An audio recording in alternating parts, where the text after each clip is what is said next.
Let's dance. Scatter!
Stabilize!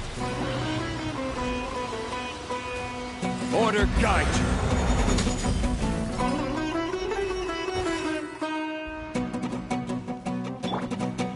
Propagate!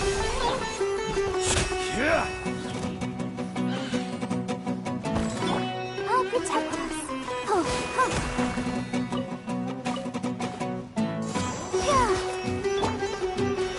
Scatter! Terminate!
see.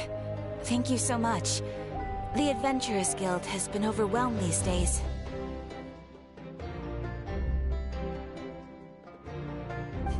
No worries at all. We've always valued the strength of adventurers.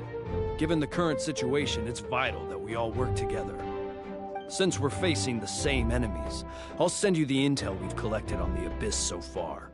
Then we can take a look at how to coordinate our efforts. All right. Thank you so much. Hi, Catherine. It's us. Got any new commissions? You two have come just in time. I've got some good news. The Pyro Archon has finished assembling her forces and stationed them all across Natlan. Given how the Abyss has ramped up its activities lately, we can no longer afford to act only after receiving news of an invasion.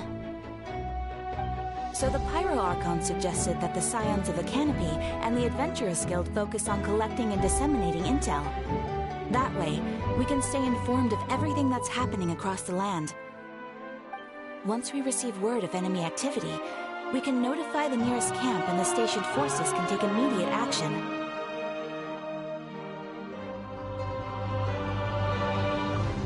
Yes, precisely. This should also allow us to focus on gathering information, rather than running around and trying to tackle everything at once. So please also take a chance to relax, you two. You've been working hard these days, and this will be a good opportunity for some well-deserved rest. So that's the plan. Whew, we can finally stop and take a break.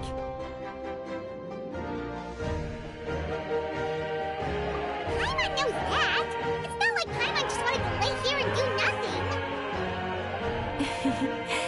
The movements of the Abyss are always unpredictable.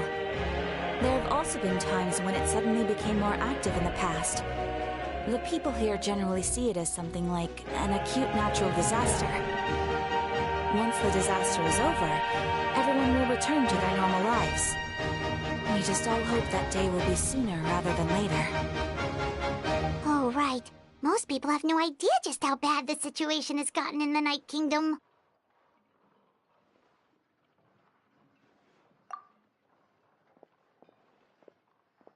Oh, hey, Kachina! Are you feeling better now?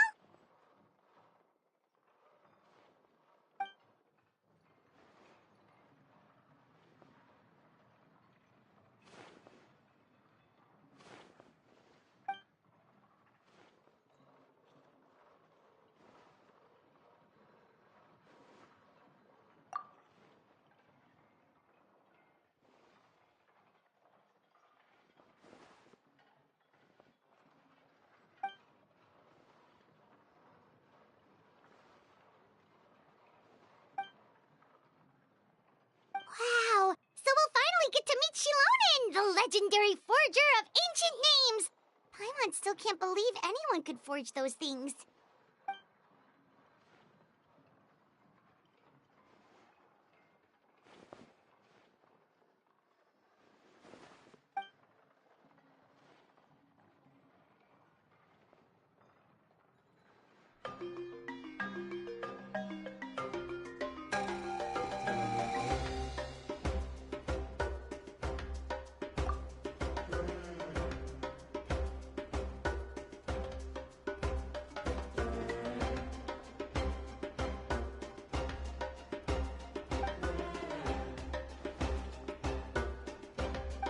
Have some confidence in yourself, Kachina.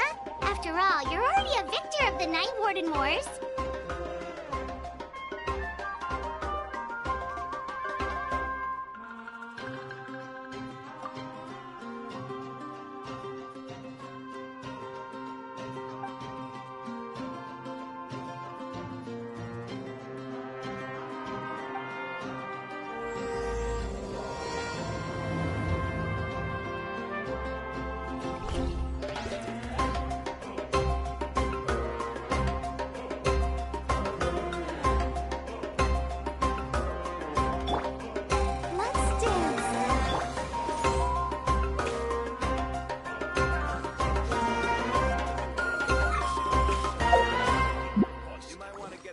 If you're not familiar with the area.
Ah, yes, so I've heard. So young, and yet you've already got quite the reputation.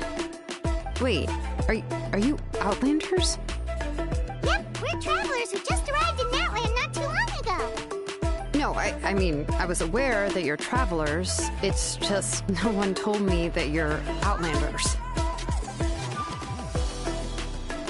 No, the only thing she said is that a new hero had pledged himself to the plan. But we'd need to forge an ancient name to ensure he'd be able to return safe and sound. And she did mention that it would be quite difficult to forge an ancient name for them, but at the time, I thought she was just commenting on my skills. But I seem to understand where the true difficulty lies now. Oh, I wouldn't go that far. I'm used to it, really. I just need a moment to process things.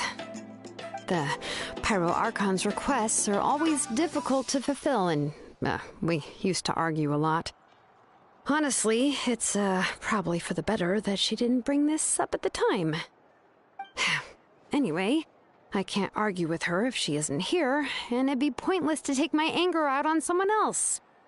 But, just because I understand her rationale doesn't make me any less upset. After all, she must have known that forging an ancient name for an Outlander is an impossible task. It's impossible? As you probably know, an ancient name is a symbol of a hero's spirit and glory, which grows even richer and heavier as generations of successors inherit it. We forge ancient names by engraving the heroic deeds of an individual who will become the first hero of that particular name.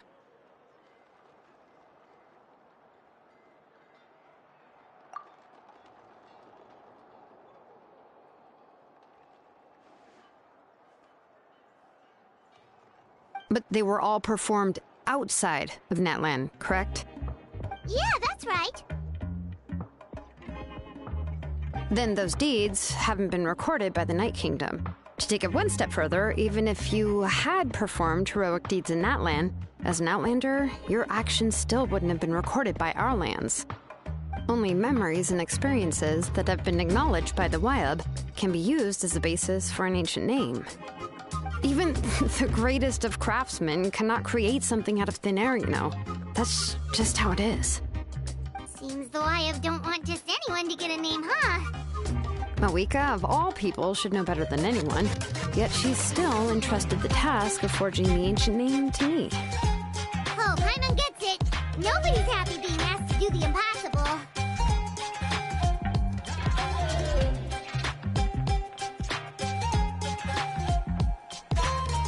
Ugh, don't remind me.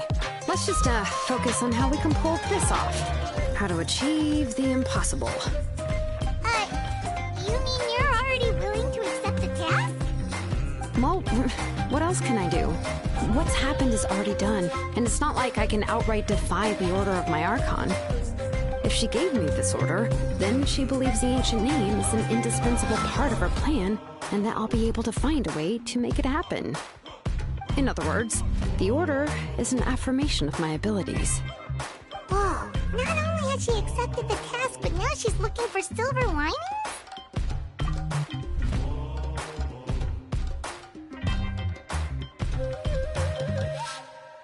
The key is getting the Wyab to somehow acknowledge the traveler's existence and record his heroic deeds. We heard the voice of a Wyab when we were in the Night Kingdom before. We even had a whole conversation with her. If we can talk to her again, maybe we can figure something out together. Well, every tribe has their own Wyab. How do we know if the one you met is indeed the best one for us to talk to? Plus, considering the unprecedented nature of this situation, I have a feeling that the acknowledgement of one Wyab alone would probably not be enough. I don't know. That requires a level of knowledge that I do not possess. We need to find a consultant who's an expert on all things Night Kingdom and Wyab. The first person who comes to mind is Lali at the Masters of the Nightwind, the one we call Granny Eats Tali. Oh, we've heard that name before. We used her Spirit Speaker Stone to find Kachina's ancient name.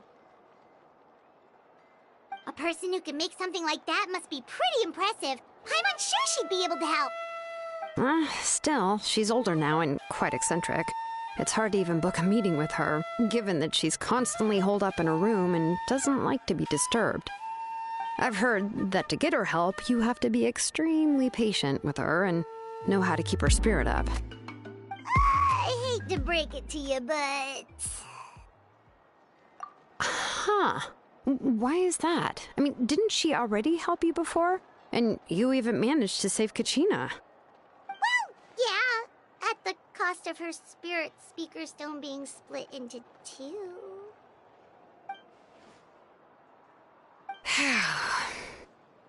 Great going, Moeka. We're already off to a rocky start here. In that case, I guess your only option is to try to emphasize that this is an important order from the Pyro Archon. Hopefully, Lali would still want to show respect to the Archon. I'll also write you a letter on your behalf. If you can find someone to deliver it and mention some good things about you, then that should help too.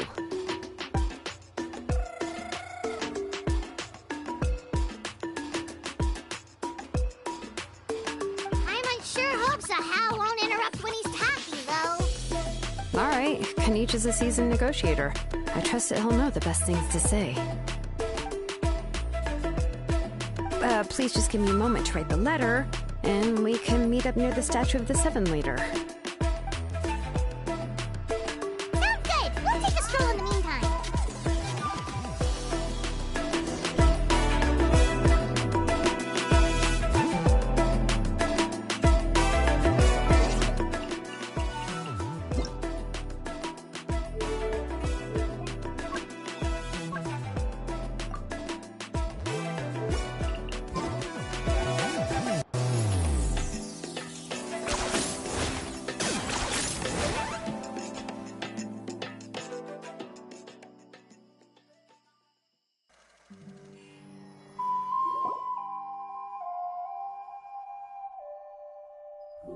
また会ったな。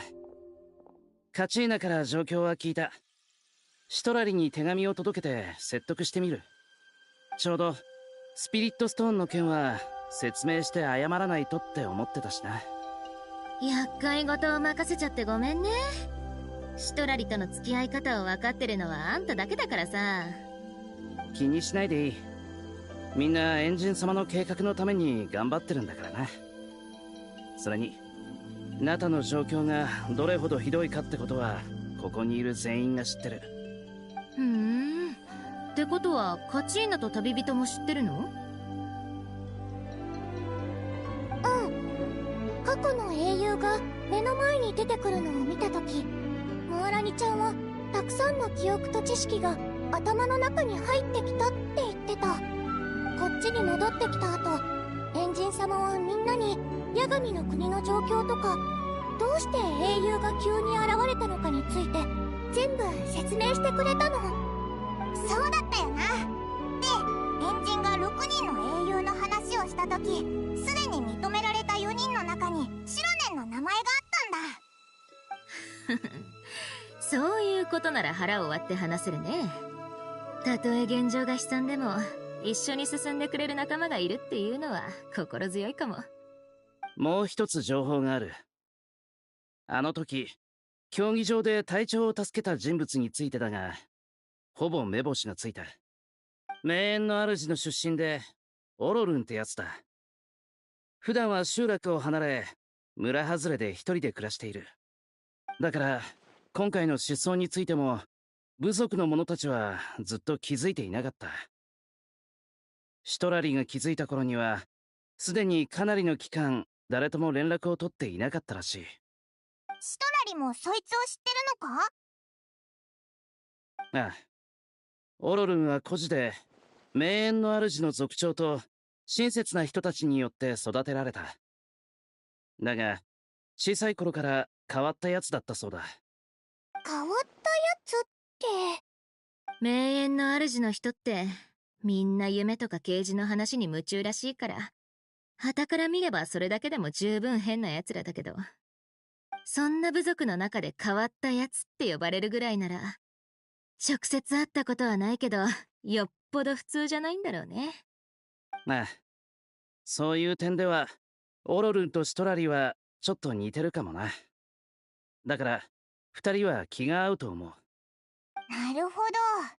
シトラリは引きこもりなのに、なんでオロルンが失踪したって最初に気づけたんだろうって思ってたけど。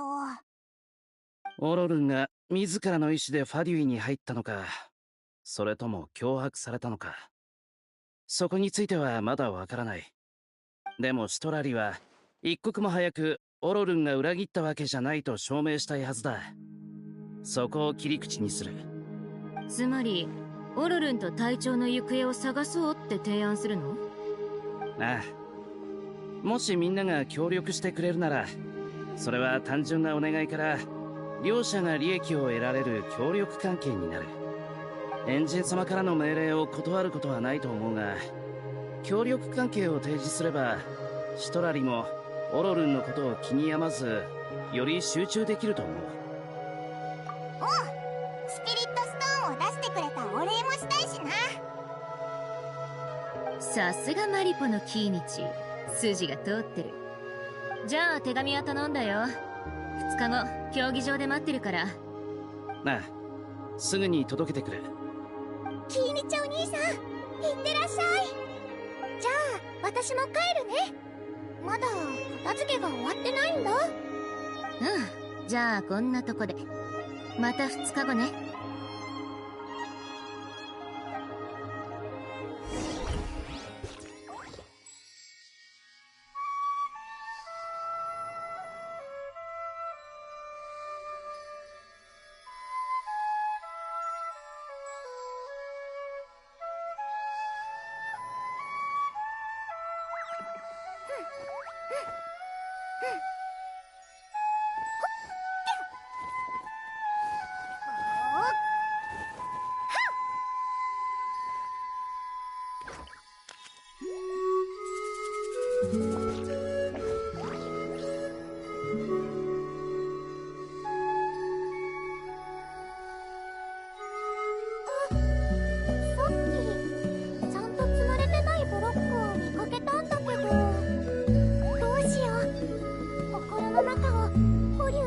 続けてるみたいな感覚。落ち着かないよ。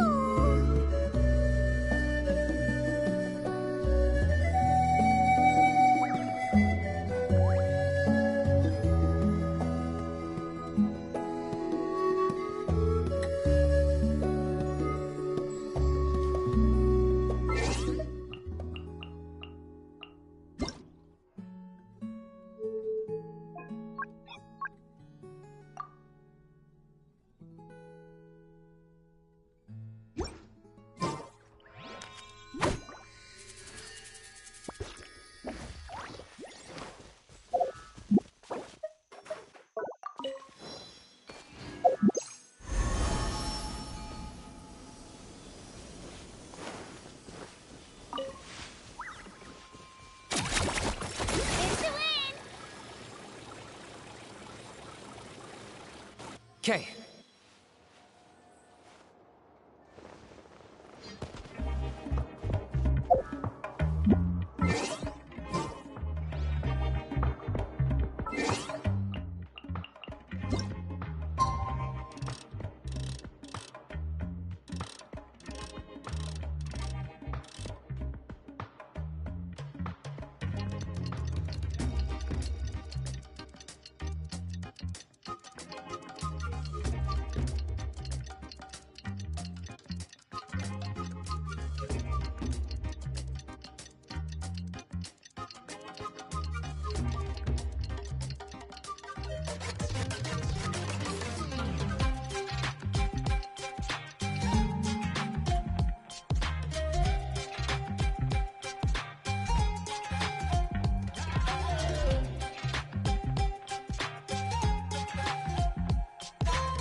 Here's how. Oh, it's time to meet up with Shilonen. Let's ask her how things have been. Hey, Shilonen, how's everything going? Oh, hi, Traveler and Paimon. I have bad news. Seat Lolly did not reply to our request. Although, I suppose I'm not too surprised. Huh? You mean she didn't even bother to give Kenichi a response? Guess she really does have quite the ego then. Yeah, well, she can be also quite eccentric, though she's one of the most gifted people around. Even the Masters of the Night Wind often struggle to work with her. My guess is that she probably has other reasons for not deigning us with a response. But let's go to the stadium and see if we can meet her there. If we do get a chance to talk to her in person, we can still try to work something out. That's true. Let's go!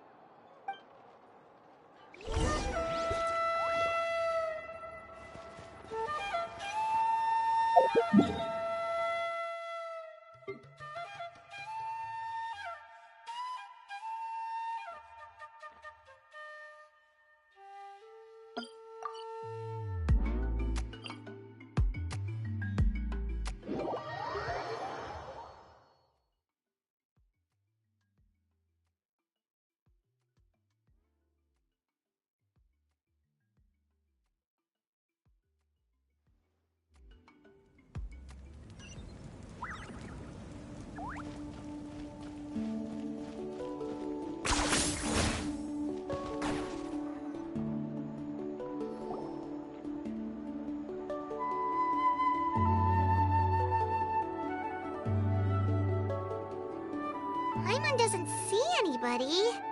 Seems she's just not gonna show up, huh?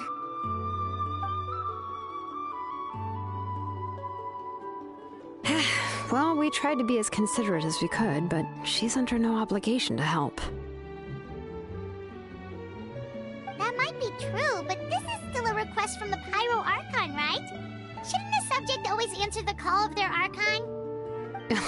A subject? Well, if you ask me, I'd say we're all more like friends with the Archon. Yes, Mawika is our leader, but that doesn't mean there's any kind of tall barrier between us and her. The only thing is that she often has very high expectations of us. Huh. So even though she's super powerful, it sounds like she's actually pretty down to earth and easy to get along with. Unlike that old hag Granny Eachtley, right? Does she think she can ignore us just because she's famous?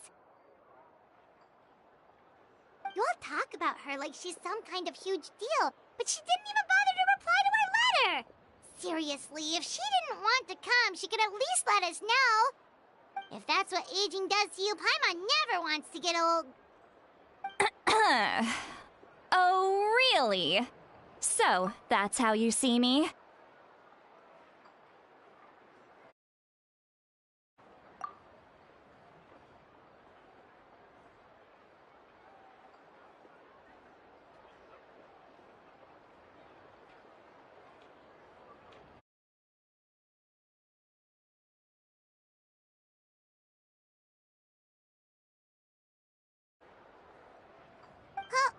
Who's there? Who's talking next to Paimon? Oh, don't mind me. I'm just a disgruntled old hag, right? Come on, relax. I'm sure my bark's worse than my bite. Huh? See, Lolly. Wait, your seat, Lolly? Your Granny Eatsley? Yes, Granny Eatsley. But emphasis on Eatsley, not Granny. You must know this trope from light novels, surely. They use it all the time. The young man who's actually the oldest person in the room. The girl next door who turns out to be a seasoned veteran. The wise sage who looks like a little kid. Oh, wipe that look off your face! You've seriously never seen an older lady that doesn't look her age? Okay, well, don't go thinking it's a trick either. See? I'm barely wearing any makeup. Did I forget to mention, she's called Granny, but she's actually pretty young. It was an honest mistake. I guess we've just gotten used to it. I'm sorry. So, how old are you actually? What? How dare you? Don't you know it's rude to ask a lady her age? Paimon really didn't mean to offend you, it's just that your case seems really unique. Oh, Paimon just wanted to apologize, but now she's putting more and more of her foot in her mouth. Really, Paimon just got a little mad since we thought, well, you were gonna leave us out to dry. It was my idea to invite you here, Seat Lolly. So if you're upset, you can just take it out on me. All right. I was only joking. I didn't mean to chastise anyone. There's really no need to take all this so seriously. If anything, I'm gonna feel awkward if we keep this going. I received Kenichi's letter and was planning to attend this meeting. Since I had already decided to come, I figured there was no need to draft a reply that simply said, "Understood." Besides, just showing up is the most important part, no? But, of course, it's also natural for people to get held up by one thing or another as they're trying to leave the house. It certainly was a bit awkward to see that everyone else had arrived before me. At first, I was thinking of quietly sneaking over, but since you were already here waiting for me, I started to think about how I should phrase my apology. Only to hear you all talking smack about me. Anyway, that's the whole story. Honestly, it's not like I owed you an explanation anyway.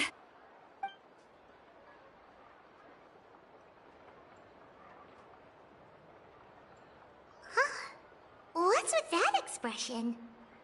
Was she feeling embarrassed just now?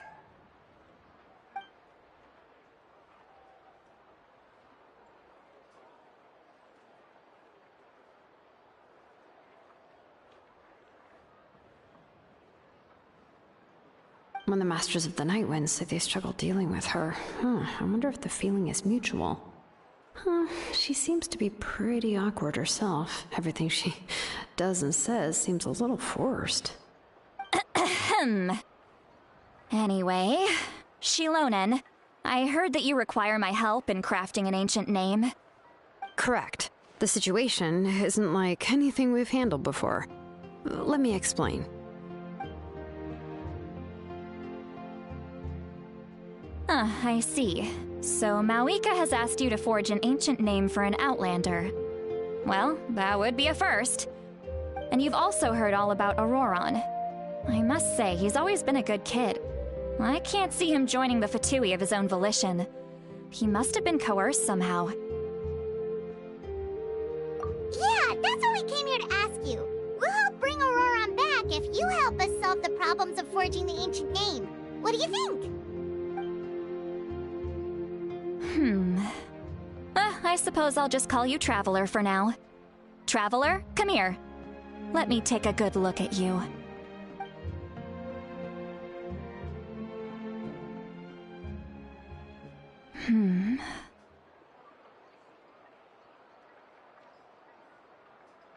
Wealth leads to unending conflicts between people. Yet you alone transcend the value of gold. Baleful thunder and wrathful waves bring terror to mortal hearts. Yet again and again, you've braved them to find new worlds. O weary yet free soul, even the most verdant leaf in the forest will pray for your happiness and safe passage.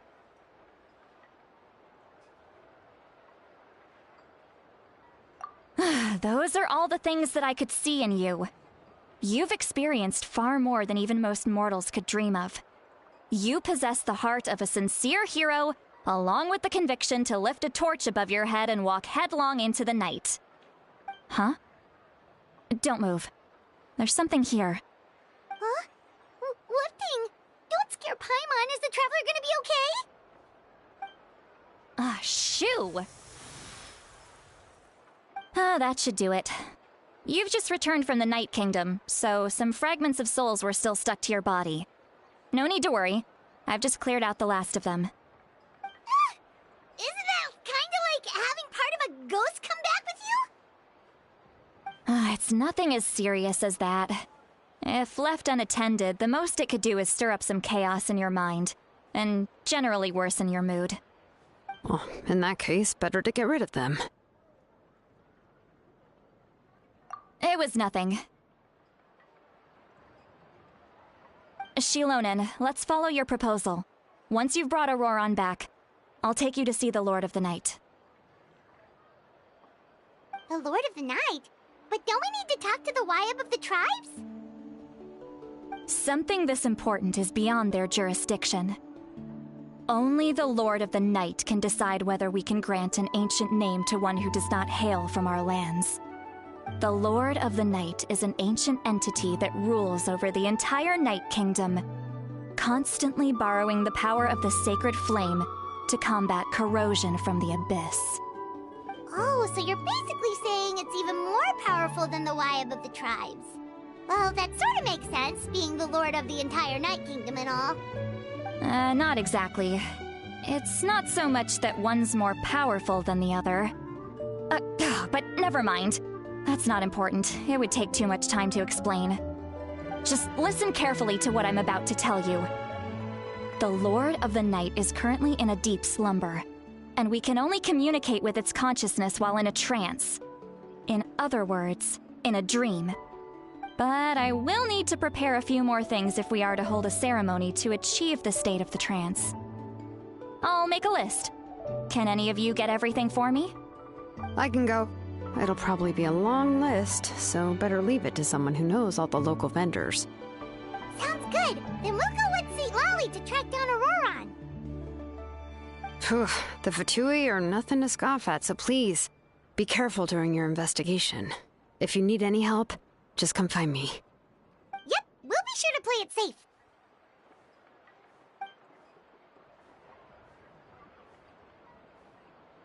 All right, now it's time for us to catch that brat and bring him back. I'm sorry I made you wait earlier. It was actually because I decided to swing by Auroran's place to look for clues. He has always lived alone, and I found a broken jar in his house. There was also something off about his phlogiston aphids, which I assume is because their keeper has been gone for quite some time. And interestingly enough, I saw some slash marks in the house that did not match any of our local weapons. My guess is they were left by Snezhnayan arms. Oh, sounds like the Fatui broke into his house and took him hostage. But why would they kidnap a kid who just spends his days living in the country and raising aphids? He's only in his 20s. What would they want with him? That's not to say that I believe he's totally innocent, of course. Since he's the only one who was kidnapped out of everyone in Natlan, he must have done something to attract their attention. In any case, we'll get to the bottom of this once we manage to get him back here. I'm truly sorry to put you two through all this trouble with me. But please help me get him back. You can count on us! All right, then let's start by heading to where Auroron was seen last.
Yeah.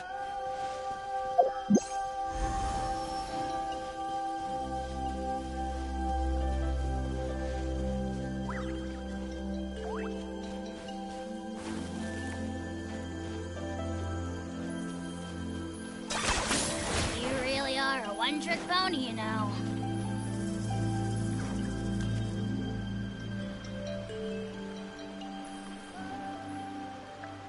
This is the spot. An eyewitness claimed to have seen Auroron speaking to some Fatui soldiers here. I don't know how much you're willing to believe me, but Auroron really is a good kid. I see no reason why he'd suddenly get involved with a Fatui. I'm convinced that what the witnesses saw was actually the Fatui coercing him, or perhaps trying to extract information. However, I doubt anyone would believe me, given there are no signs of a fight. Didn't Kanich say that she's a big name in Natlan? Feels kinda weird to see her so frustrated and helpless like this. Auroron? Well, he was left at the side of the road as an infant, and the people of the tribe took him in. You could say that everyone had a hand in raising him. He learned a lot from us, and once he reached adulthood, he built himself a house out in the countryside. He spends most of his days growing vegetables and raising aphids, living off of what he harvests from the garden. He's always been such a good kid. He would even get his friends to deliver whole bags of fresh produce to my place. Oh well, let's keep looking. He can answer all of our questions once we find him. He's been raising phlogiston aphids for a long time, and since they were disturbed, they secreted a special type of phlogiston. We can use that substance to track his movements. Let's follow the phlogiston trail. Huh? What trail? Paimon doesn't see anything. Oh, right. I forgot your eyes don't naturally perceive such things. Here, give me your hand.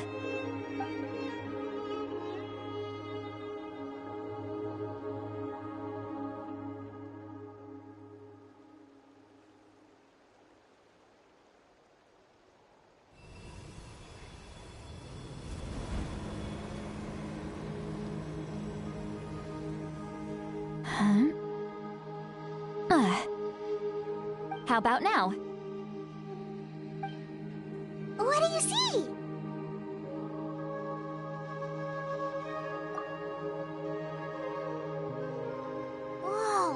can see it now too! That's right. I used a spell to temporarily transfer a portion of my senses to you. For a short while, you'll be able to see the phlogiston too. Wow, you can even share your senses with us? First time Paimon's heard anything like that. It requires a very rare spell that most people aren't adept at. But don't worry, it's a cinch for me. Between the two of you, it seems the Traveler's senses are a bit stronger than Paimon's. When I held your hand just now, I could sense that you've got a great affinity for phlogiston. You're extraordinarily gifted. Anyway, we'll need to use our vision now to track down Auroron. Good luck, you two.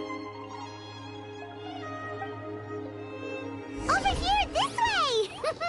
See, Lolly might say a lot of deep and confusing stuff, but this spell of hers is really something. What was that? Oh, Paimon was just complimenting you. Really?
What does she mean by deep and confusing? As far as elderly shamans go, I'd say that I'm already pretty easy to talk to. Is there any other old hag who's as fluent in the language of the youth as me? But is my way of speaking still not trendy enough? I've already tried my best to match their speech patterns. But given the looks on their faces just now... Or perhaps I'm still not fashionable enough? But that can't be, right? Ugh. Don't tell me they're still getting the impression that I'm super old-fashioned. Huh?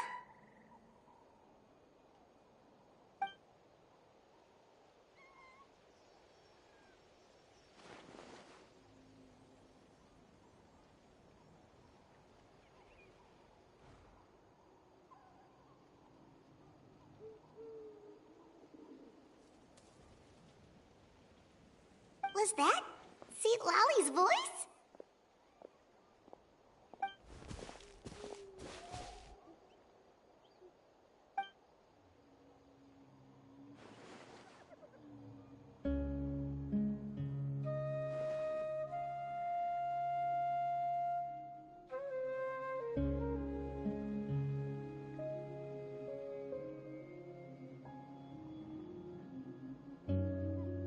Now that I think about it, it's a good thing I found some helpers this time. Some things are best done with the help of friends.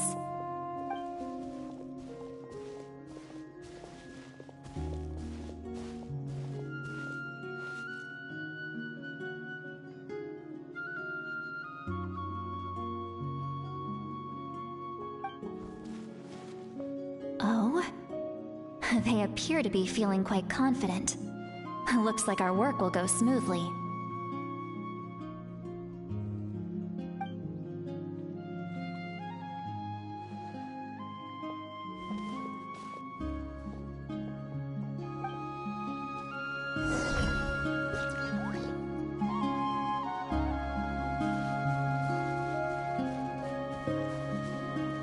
Hey, looks like there's a new camp over there.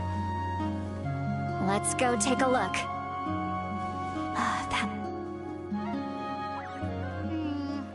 Yep. Judging by Paimon's experience as a guide, it definitely looks like people set up camp here. Wait. The phlogiston here is a bit odd. Let me see. Paimon sees a small shape here. Could it be some sort of symbol? This is a distress signal for the Masters of the Night Wind. Only someone from our tribe would recognize it. So Auroron was indeed being threatened. We've got to find him, fast. Leaving such a subtle mark implies that he was trying to be discreet. In other words, he was probably under the Fatui's watch. If they notice us, we can just charge in and fight them to the death. But what if my darling grandson is also there? I can't have him caught in the crossfire. No, I've got to be careful. Otherwise he'd get hit as well. How annoying. No, I've got to stay calm and keep my composure.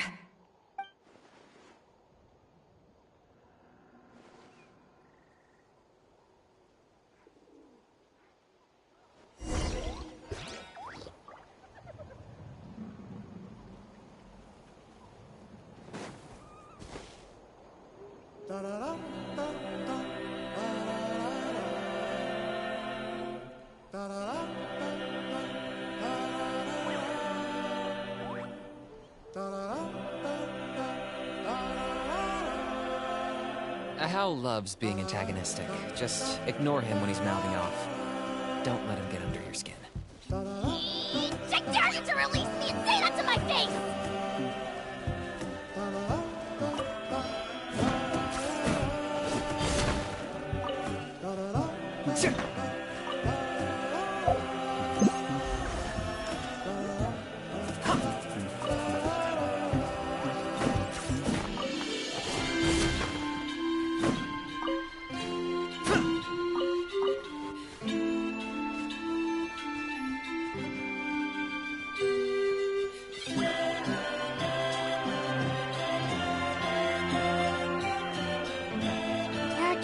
People staying here too. Wait a second. The phlogiston around here is jumbled up. I can also smell a mix of elements in the air. Pyro, electro, and some other elements as well.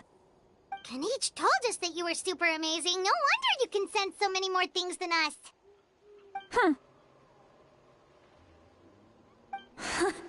It's about time that little brat said something nice about me. There are signs of a struggle here. Judging from what's left on the scene, there must have been a fight. But after that, the factions seem to have gone their separate ways. Both the phlogiston and the elemental traces in the air support that. Do you still remember the little mark we found before? Paimon's thinking, what if Auroron wanted to leave another distress signal, but was caught by the Fatui?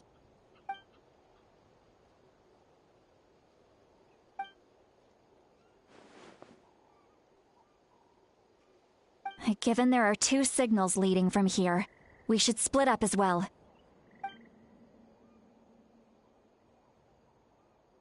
I'll take this direction, and leave the other one to you.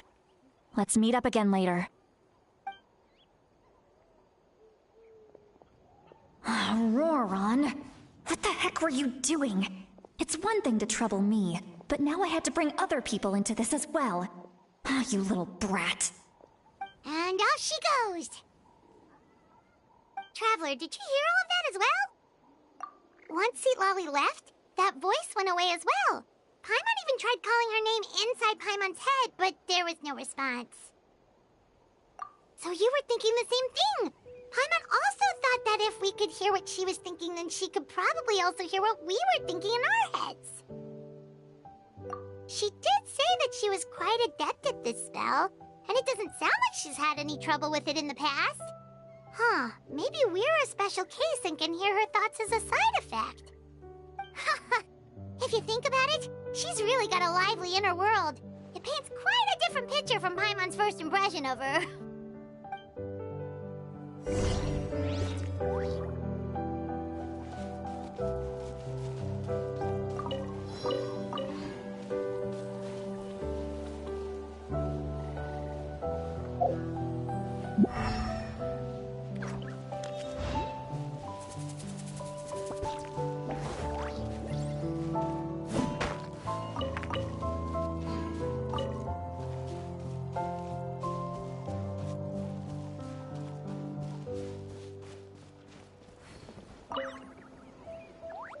don't think there's anything here. How about we check out somewhere else?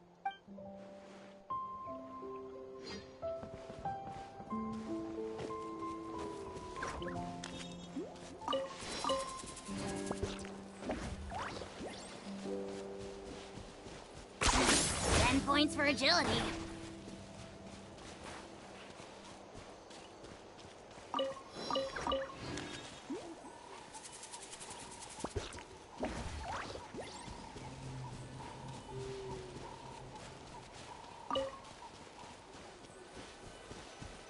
Paimon sees some traces here.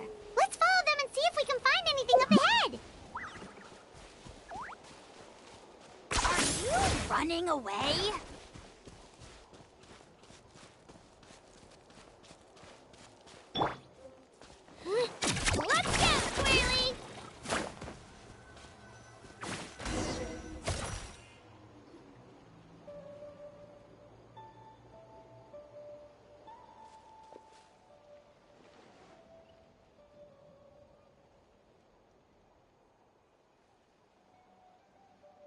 Did you find something?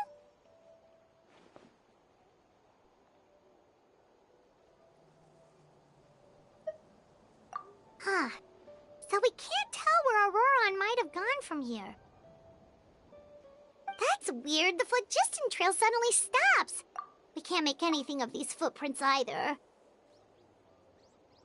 But he can't have just evaporated into thin air, right? We know he wasn't alone. He had all those Fatui with him.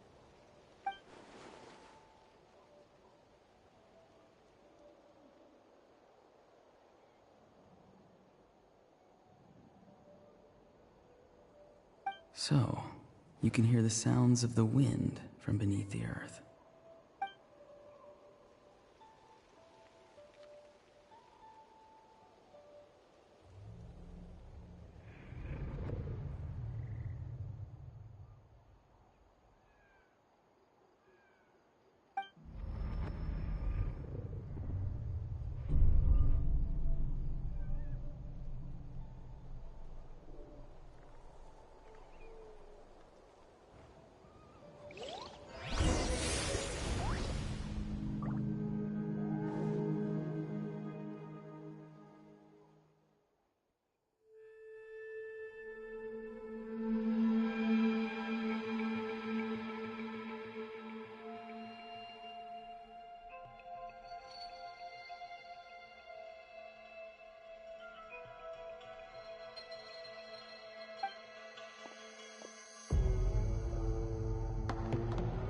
I'm very sorry, but please do not move.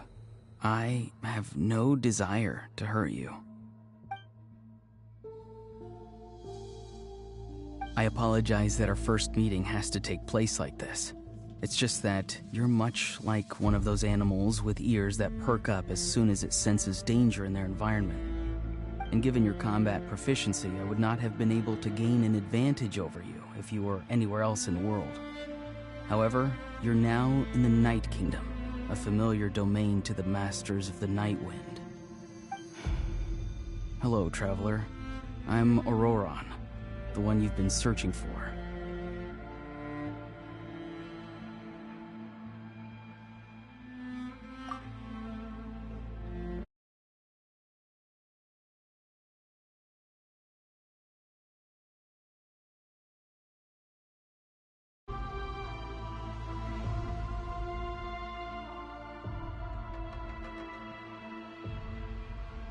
Ah, the Fatui's custody. I see. So even Granny has told you that I was coerced by the Fatui. I'm afraid you've been brought here by a lie, like a false omen in the lingering smoke.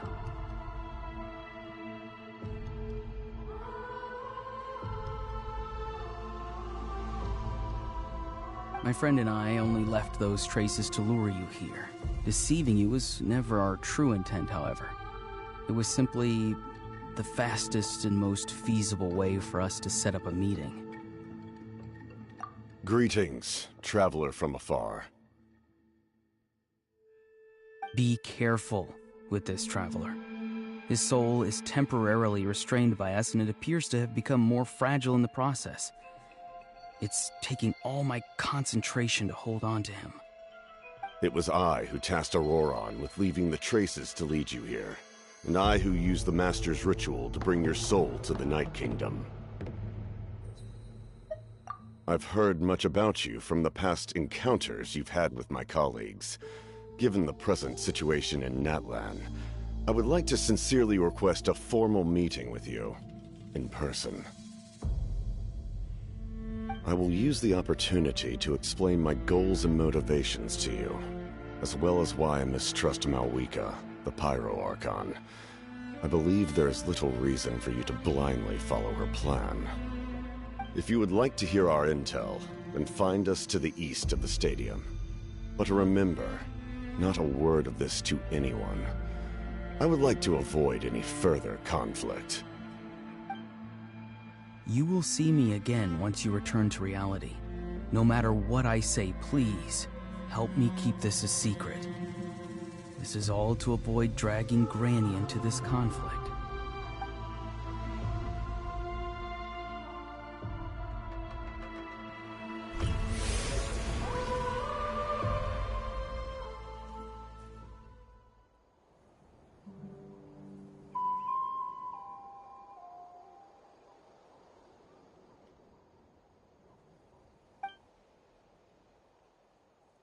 Hey, what happened just now? You suddenly collapsed and stopped responding.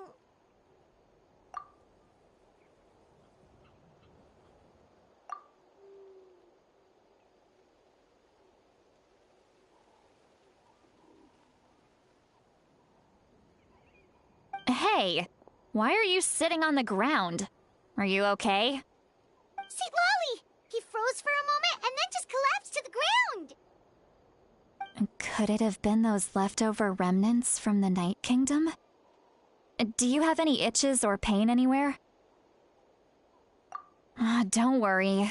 We can take a short break. Sorry, I know I asked for your help. But had I known you were feeling unwell, I wouldn't have taken you on this trip with me.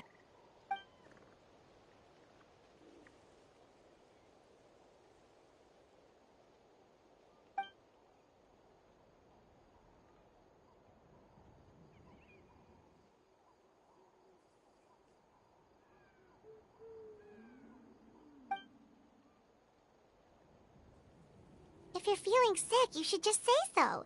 See, Lolly should be able to, exorcise any ghosts or weird stuff that you picked up in the Night Kingdom.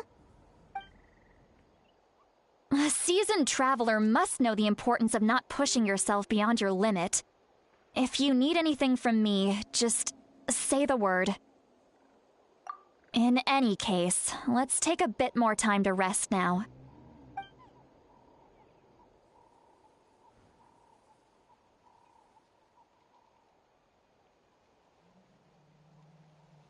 Need to be more careful next time. Feeling better yet, Traveler?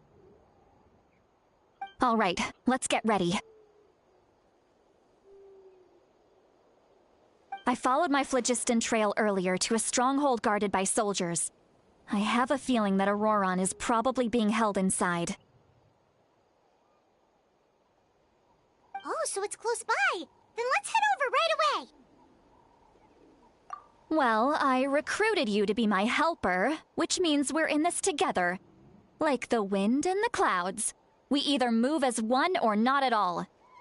But if you want to make it up to me, then just be sure to fight extra hard when the time comes.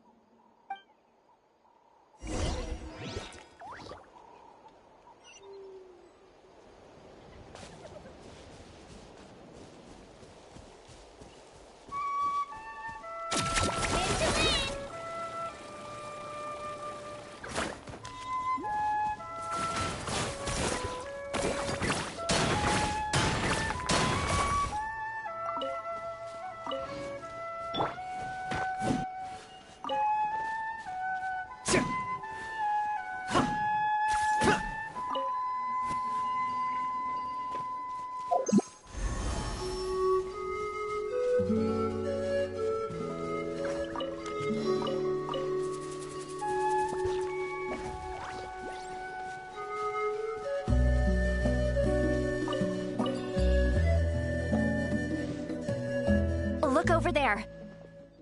Huh? Paimon thinks she sees someone in the middle of the camp. That's Auroron. So he really was taken by the Fatui.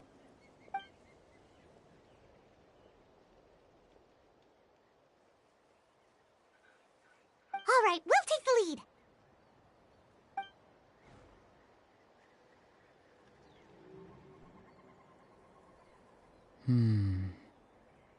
Hey, quit daydreaming.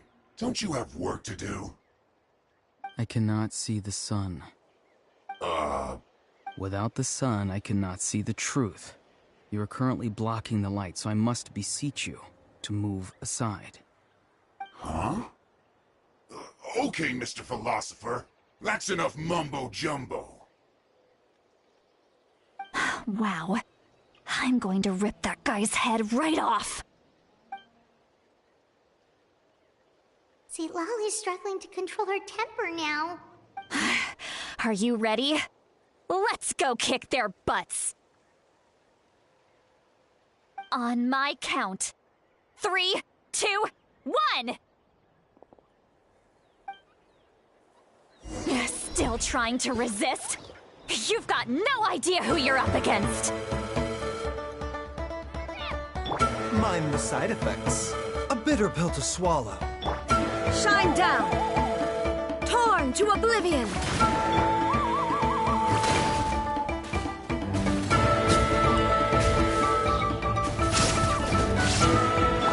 Illusion shattered!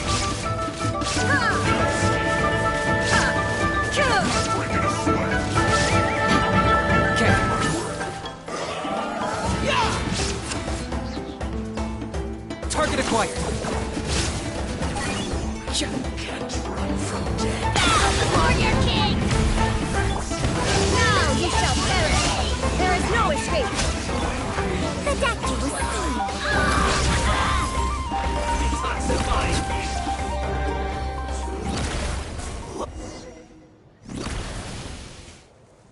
Auroron!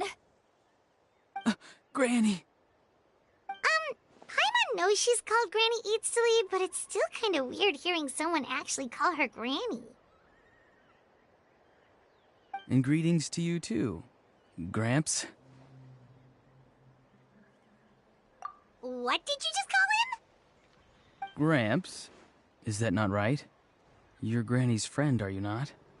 You seem to be approximately the same age as her, so I figured you've got to be Gramps. How many times have I told you? It doesn't work like that. There are a lot of people who look about the same age as me. You can't go around calling everyone Gramps or Granny. Oh, wait. He's not a child, is he? Don't tell Paimon he's one of those people who look like an adult but are actually only 8 or 9 years old. Oh, your words have pierced my heart like a thorned vine. Given how hard those thorns are to remove, I may just need to find a pair of tweezers. Why are you so upset? You can just say yes or no.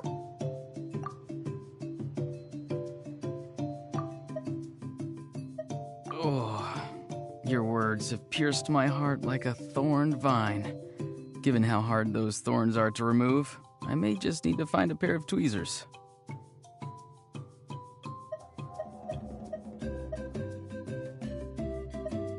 And greetings to you too, Gramps.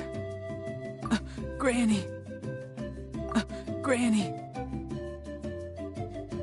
Of course I'm not a child. It's just Granny always taught me to show gratitude where it's due. And since the Masters of the Night Wind raised me collectively, I basically see everyone above a certain age as an elder I should look up to.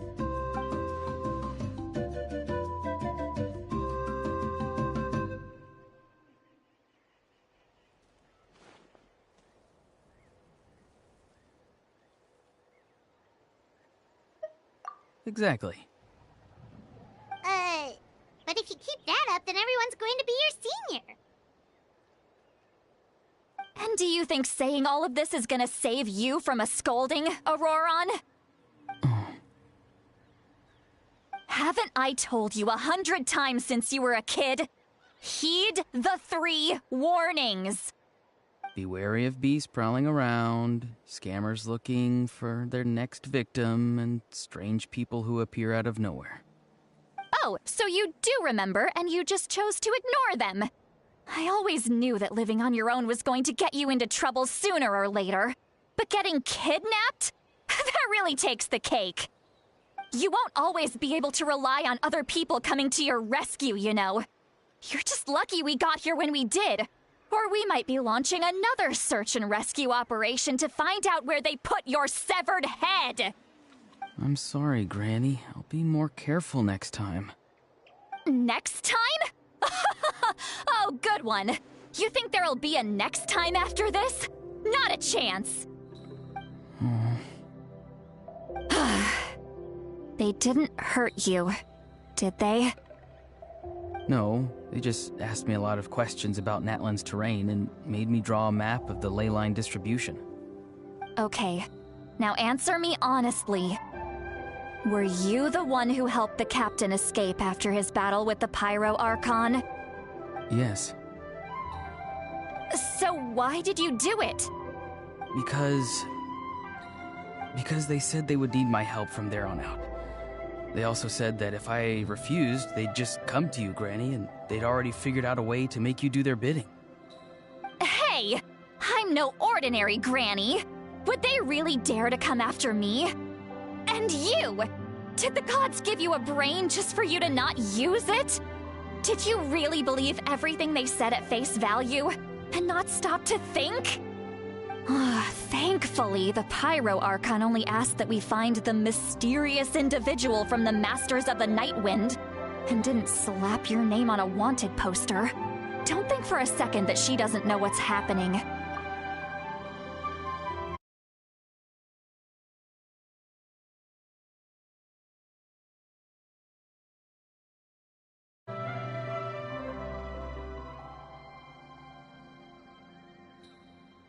Even if the truth that you see will soon manifest into reality, there is still no need to preemptively panic. Have you forgotten the words that I've taught you? I'm sorry. Forget it. We can submit the details of this camp and the defeated Fatui as evidence of your innocence. Let's clean this place up and get back to the city. Auroron, you better remember this lesson well and seriously reflect on your actions. Also, once we return to the city, come to the speaker's chamber with me. I'll need you to explain everything. Sounds good. Should I bring some of my homegrown vegetables as well? Your vegetables? Yes. I grow a lot of fresh produce in my garden. I hope the Pyro Archon won't be too picky about the selection. Now's not the time to be thinking about that. If you do come face to face with the Pyro Archon, the first thing you should do is... recite the 3 warnings. Huh? No! You should emphasize that you were not in cahoots with the Fatui!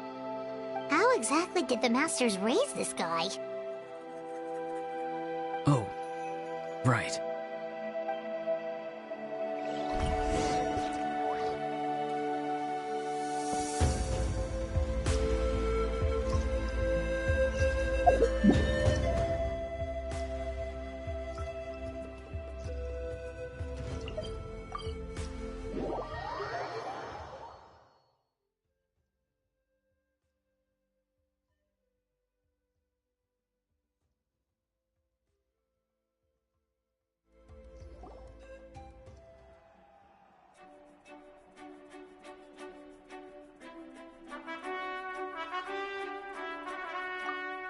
I see.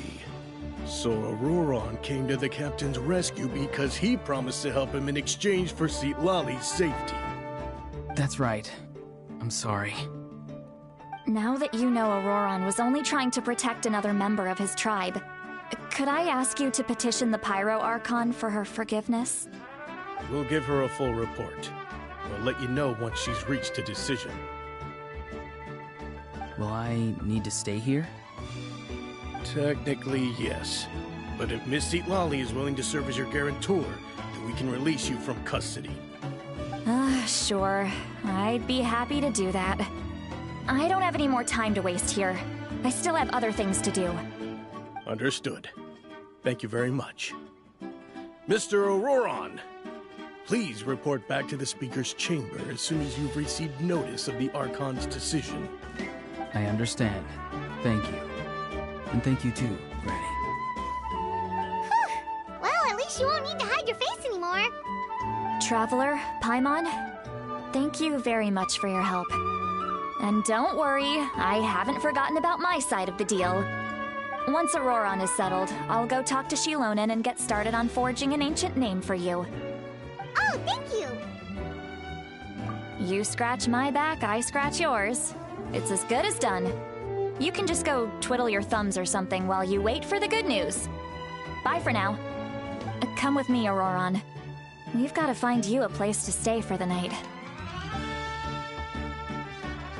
Goodbye, Gramps.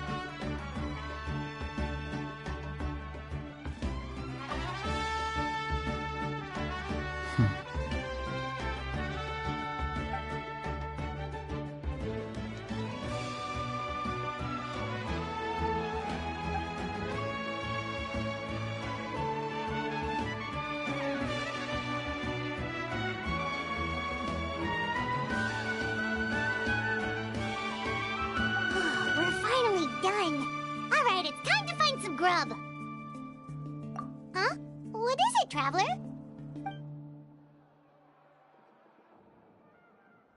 What? The captain? Sorry. Paimon just didn't see that coming.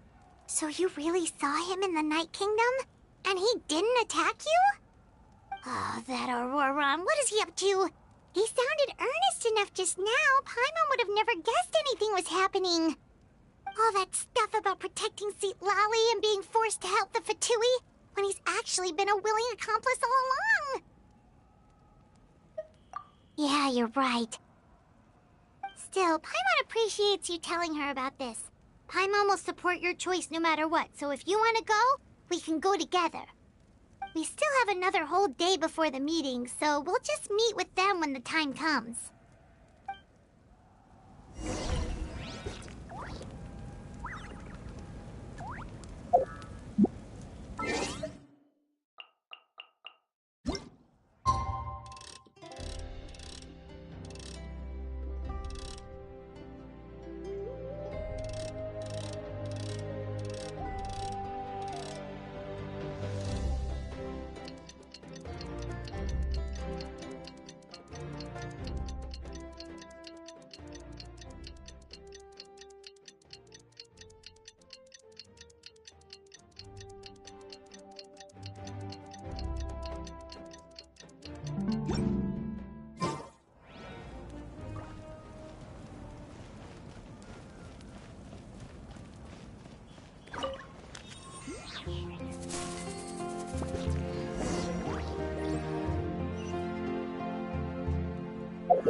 Weird.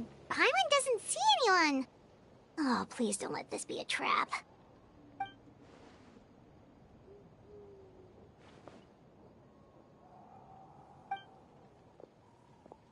What was that? Good evening. Nice to see you again. It's you. You shouldn't pop up from behind people like that. What are you, a ghost? I'm terribly sorry. It's just a force of habit. And what's with you apologizing all the time? You sound so polite and honest, but you're actually doing shady stuff behind people's backs. You're right. Granny tells me that too. Huh. Come to think of it, you remind me of her. Sometimes you two sound really similar, you know. Oh, so you're gonna call Paimon Granny too now? Well, I could.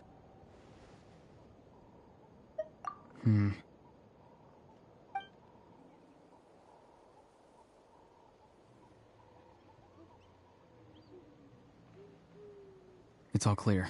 Over to you. Excellent. The fact that you showed up proves that I was right about your character. Yet, there's been a lot of talk about you. Child told me that you're passionate about the unknown and willing to take risks. Rather than facing you as an enemy, I would much prefer to bring you to my side. If we allow the current state of things to continue, we will inevitably clash, and that's a scenario that I'd very much like to avoid. I've long heard of your exploits across the nations. Though you have crossed swords with my colleagues many times, I know that you are by no means an unreasonable person. And once you've learned the truth that the Pyro Archon Malwika would never willingly share with you, you may just find it in your heart to consider my proposal. I assume you've already been informed of the Pyro Archon's plan. In order to defeat the Abyss and save Natlan, she still needs 2 more heroes to appear. Wait, how did you know that? Never mind. Guess that's not important now. I've long kept a close eye on her plan. To be frank, it's an exceedingly risky plan. Will the heroes really appear? And even if they come to her, will their power be enough to drive the Abyss back? If any part of the plan goes awry, all of Natlan, even all of Tevat, will pay for her mistakes. Now, you may have been led to believe that this is the only plan available to her. But what if I told you she's had another emergency plan all along, the details of which she has chosen to keep hidden from you? An emergency plan? Yes. A way to keep Natlan intact, even if her original plan fails. But given the painful cost of its execution, she has chosen to keep it as a mere backup plan.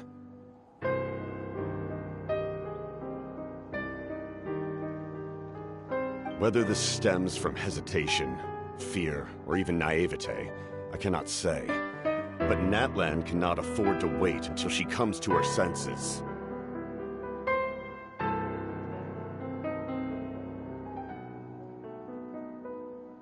My fear is that given the enormity of the decision, she will be reluctant to confront the dire reality we face until it is too late. There will be no time left to execute the backup plan, and all of Natlan will be lost to the Abyss. We have to make the decision for her, here and now. Yeah, do you have any evidence for all this? Just telling us a bunch of scary stuff isn't enough, you know. Besides, wasn't it you who tried to seize the Gnosis for the Tsaritsa's plan?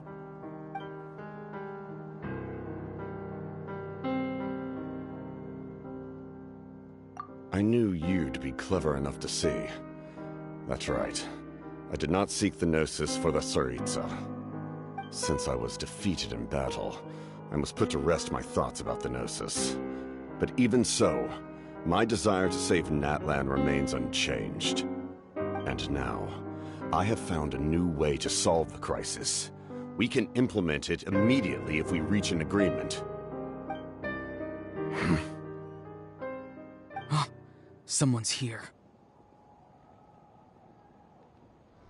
Huh? The captain disappeared! Something is rapidly approaching.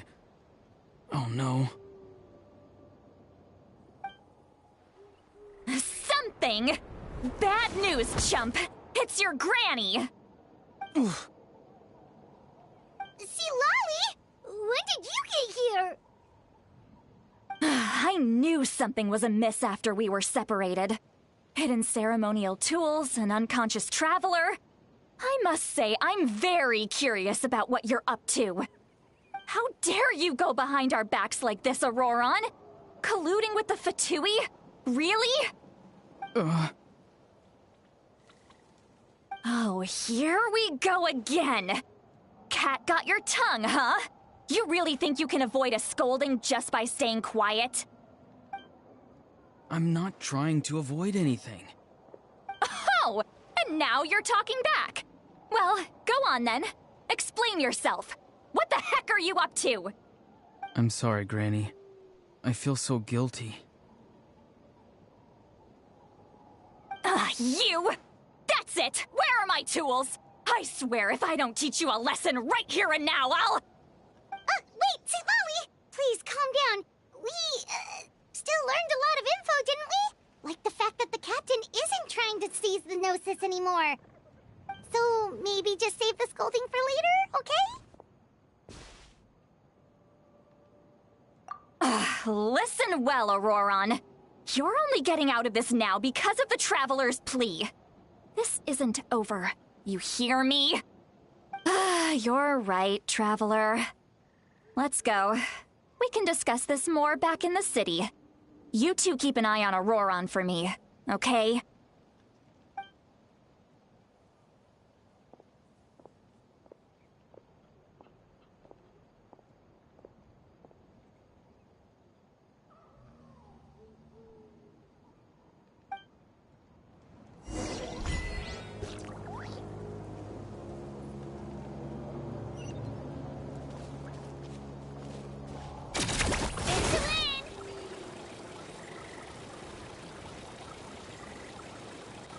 Okay.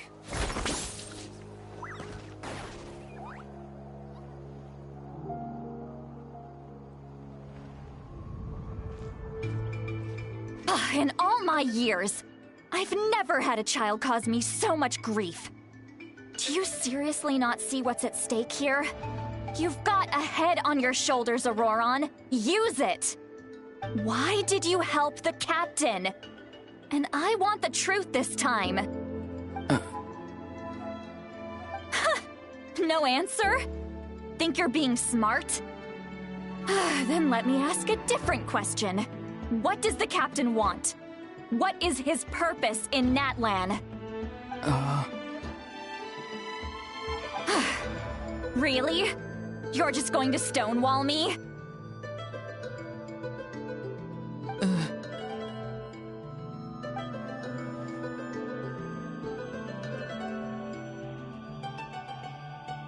Just use your brain for a second. What do you possibly stand to gain by helping the captain? Only endless trouble awaits you and everyone in the tribe.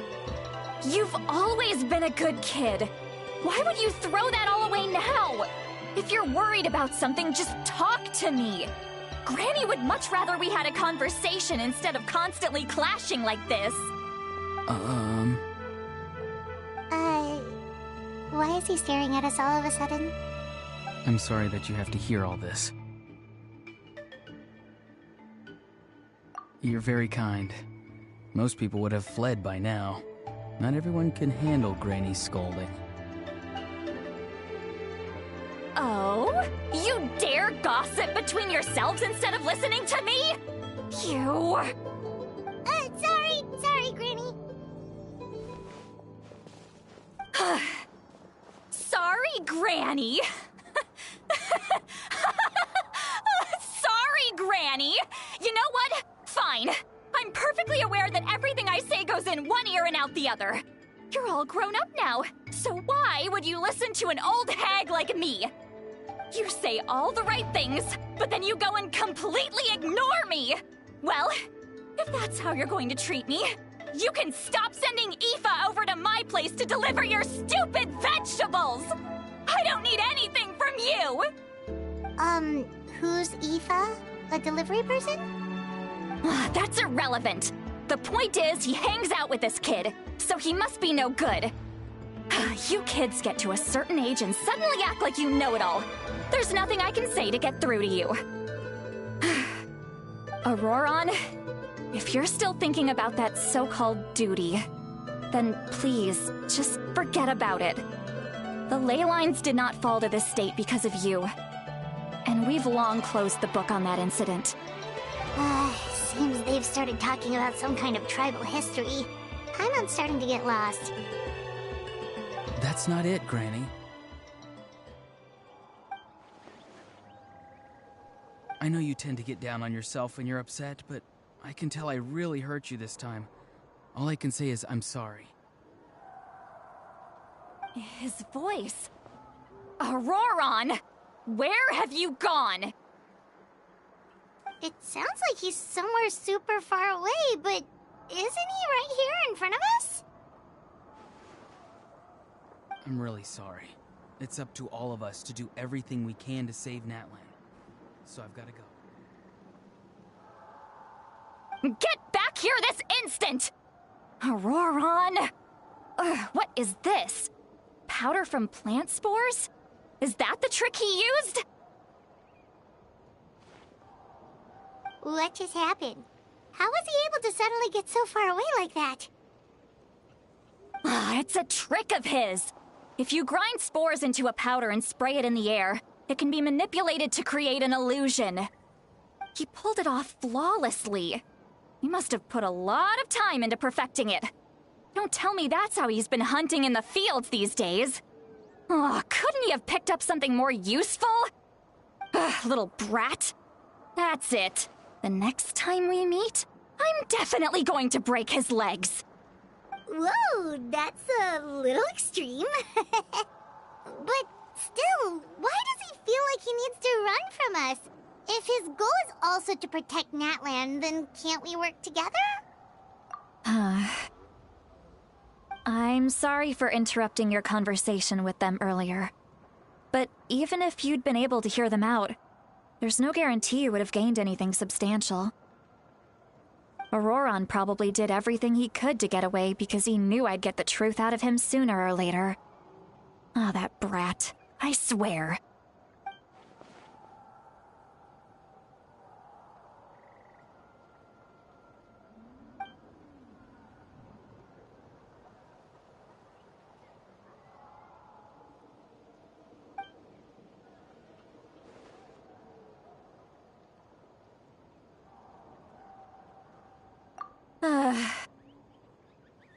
We've got quite a long walk back to the city.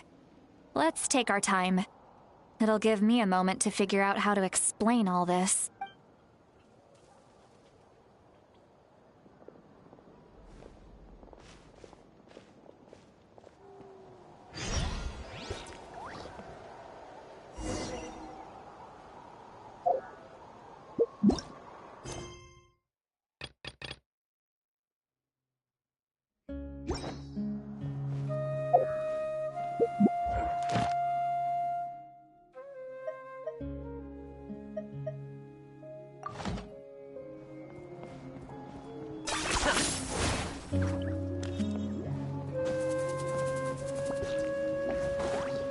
Right here.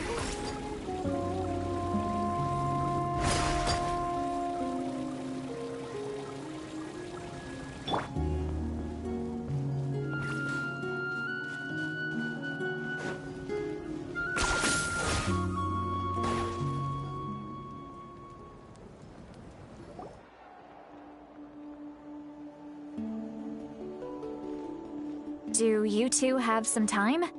Feeling hungry? How about we get something to eat? All right, it's been a while since we last ate. Now that we can relax, Paimon just realized how hungry she is. Then let's go. We can find somewhere to sit down and talk. Food and drinks are on me. How did this become Paimonville? See, Lolly looks quite down on herself. All right. It's on Paimon this time. What's one meal to the best guide into that? So you can just sit back and enjoy, sweet Lolly.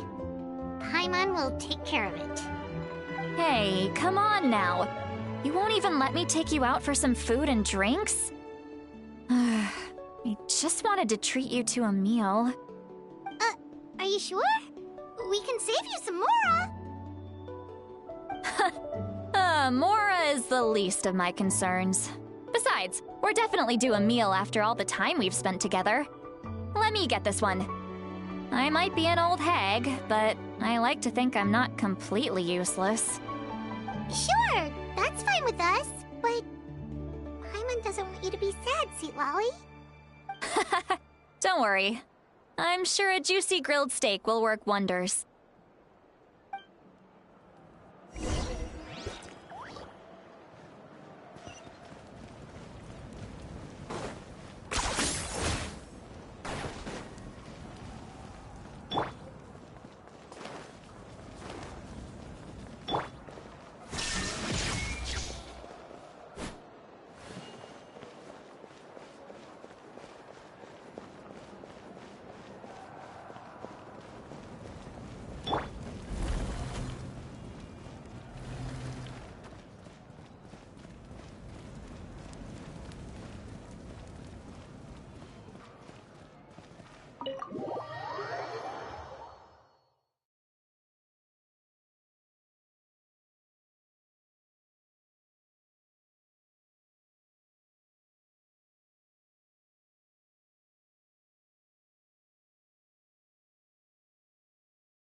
What are you looking at?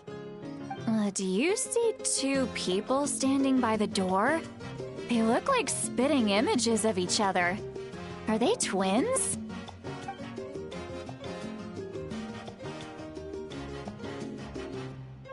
But Paimon only sees one person there. Huh? How could that be? I guess my mind isn't as sharp as it used to be. Give me another bottle, boss! Do you think she's drunk?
There you go, miss.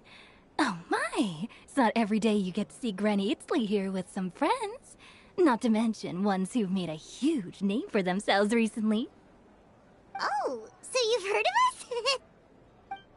Of course I have. Aren't you the ones who saved Kachina and brought her back? No wonder you hit it off with Granny Sitlali. She wouldn't spend time with just anybody, you know. I don't even remember the last time I saw her with a new friend. Wait, so you call her Granny too? Well, given our ages, it'd probably be more accurate for me to call her my great-great-granny. She's one of the most famous people at the Masters of the Nightwind. Most days, hardly anyone even dares talk to her. Huh? Gossiping about me right in front of my face now, are you, Chonka? Oh, please, Granny, I wouldn't dare. I'm just beyond happy to see you bring over some new friends. After all, any friends of our regulars are sure to be great customers too. All right, that's enough. Go on now. I'm sure the other customers would like to talk to you as well. There's no need to keep staring at me. I promise I'll keep my alcohol down until I leave. Well then, you have my thanks.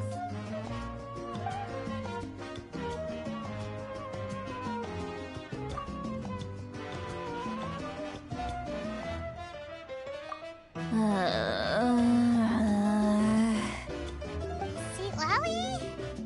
Sitlali? Who's that? You got some gall calling me by my first name. Let me guess. You want to test your skills against Granny Eatsley, don't ya? Are you still with us, Lolly? You're kinda talking to no one. You chumps come around here, picking fights with me? Well, you know what happens next. You lose, and then run off home to tell everyone about how I'm this big scary bully. It's always the same story. You brats start it, I finish it, and then I end up with the reputation of being some kind of terrible monster among the shamans. I mean, come on. Monster? Me? Really? What did I do to deserve that? Granny Seat Lolly, you're not a monster at all. Exactly! And while we're at it, I'm not some lazy slacker either. Between meditation, advising the chief, and speaking with the Wyab, I actually have a pretty packed schedule, you know. Oh yeah. And I have to mentor all the new kids. Hey, new kid. Yeah, you.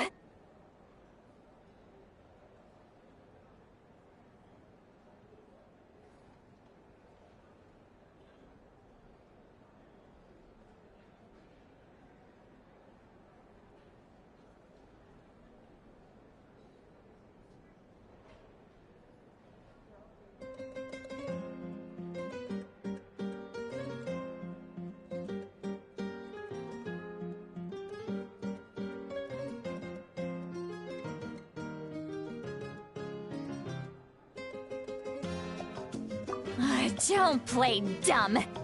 Didn't I teach you how to find phlogiston? You see? I know my stuff. I'm a good teacher. You tell him. That's more like it. About dang time someone showed me a little respect. Yeah, Granny's a hard worker, all right. You can always rely on old Granny.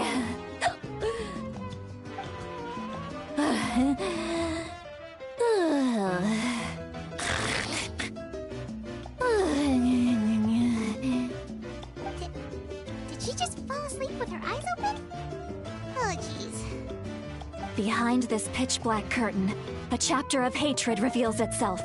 Behind the smoke, the lingering smoke. She's meditating again. She does this whenever she's had a few too many drinks. Her mind's actually racing at this point. It's quite the opposite of sleep.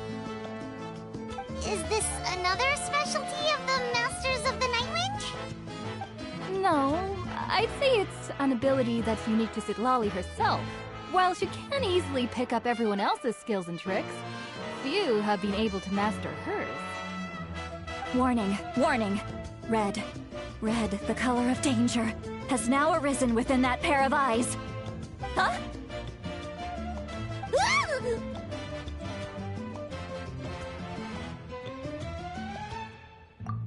Traveler? Paimon? What's wrong? I'm gonna hurl. Hang on, just keep it in.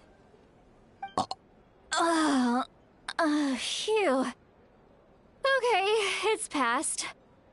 That was a close one. You had Paimon worried. Paimon really thought you were about to barf all over the table just now. How embarrassing. I'm sorry you had to see me like that. That's never happened before, I swear. I've never thrown up, not once.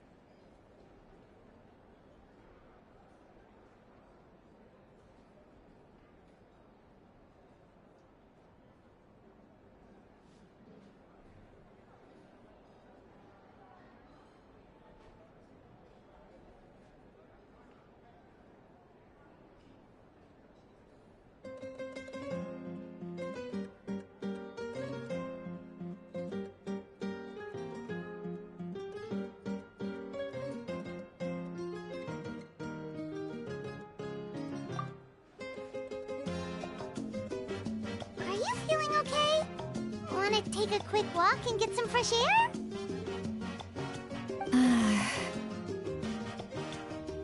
There's so much that I want to say, but I can't.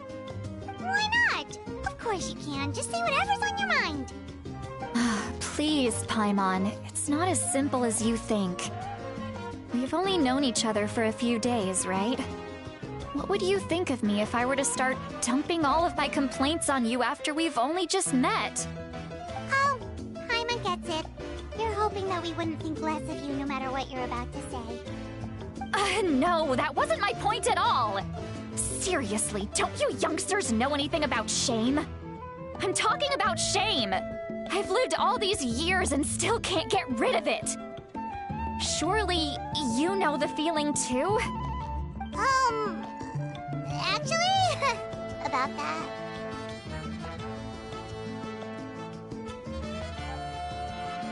Huh? Tell me what? Yeah, this is as good a time as any.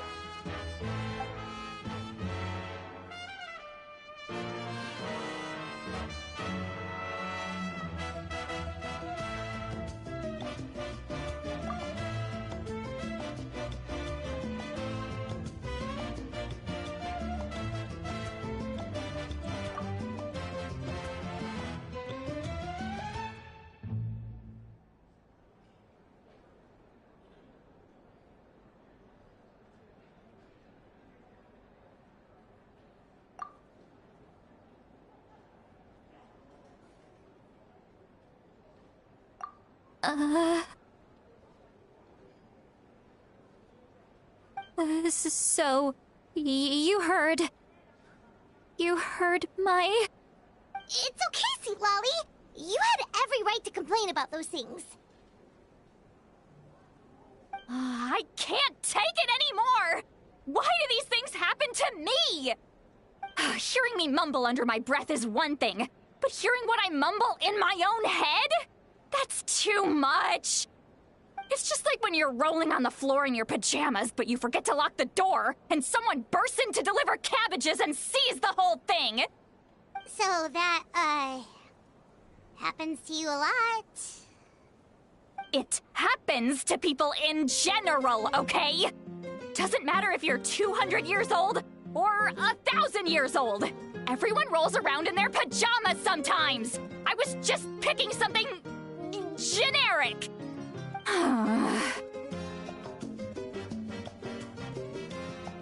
Take a walk with me.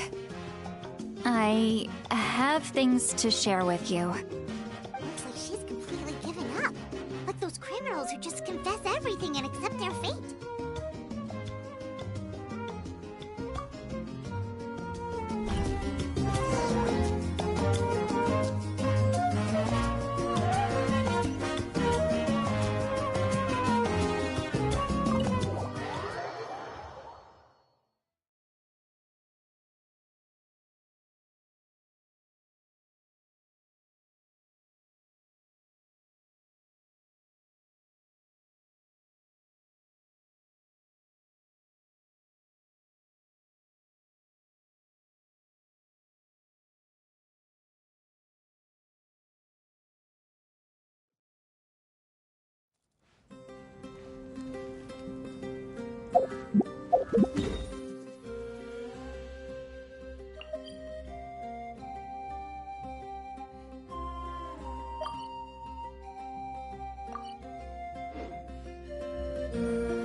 Agility.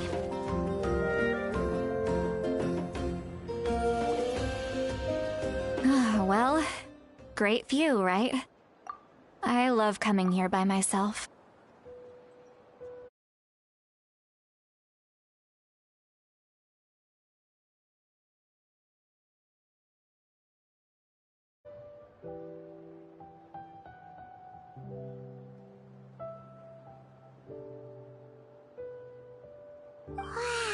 It's beautiful! You're making me want to cry. Oh no, what do we do? Please don't cry! I was an expression, okay? A figure of speech. I'm just... embarrassed. Here you are thanking me. Even after you helped me all this time. Let's just have a casual conversation. It's easiest that way. Really? You don't seem like the kind of person who keeps things casual. Well, I guess I used to be more of a stickler for the rules. And you're right, I don't usually open up to the people of my tribe like this. I'm just an eccentric old hag to them. That story's been passed down so long, it might as well be true. But you're just a regular person. The kids of my tribe would have a heart attack if they heard you say that. Granny Eatsley is a powerful figure. Be careful around her. That's what they'd say. Well, you are powerful. Are they afraid of you? Some are. Others are mad I always come out on top. A few decades like that, and people stop knowing how to deal with you. What about you? Are you scared of me? We don't find you scary at all.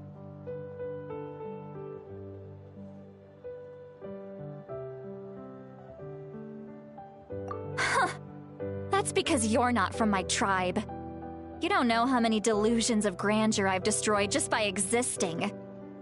I make people realize that no matter how hard they work, they'll never become a living legend like me. Oh, not to brag or anything. Maybe it's hard to believe. Just pretend I never said anything. We believe you. Shilonen has full faith in your abilities, and Auroran didn't seem scared of you. He thinks of you as his granny, right? Yes, but Auroran's a special case. Mawika already told you about her plan. And you've given so much help to Auroran and me. You deserve to learn the full truth. Auroran's not like other people. As I mentioned, he was abandoned as a child. The reason being, his soul is incomplete. The Masters of the Nightwind view this as a bad omen, capable of bringing about illness and misfortune. No one knows who his parents were. He was just left on a rock in the wilderness. It's a miracle he wasn't devoured by some wild beast. The Masters of the Nightwind believe they can see human souls, and in Auroran's incomplete soul, they saw a possibility for Natlan. A possibility to turn Auroran into a vessel for lost souls. The ceremony would allow lost souls to gather within him.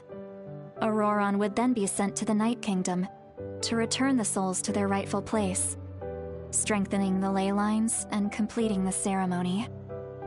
Wait, that doesn't sound right.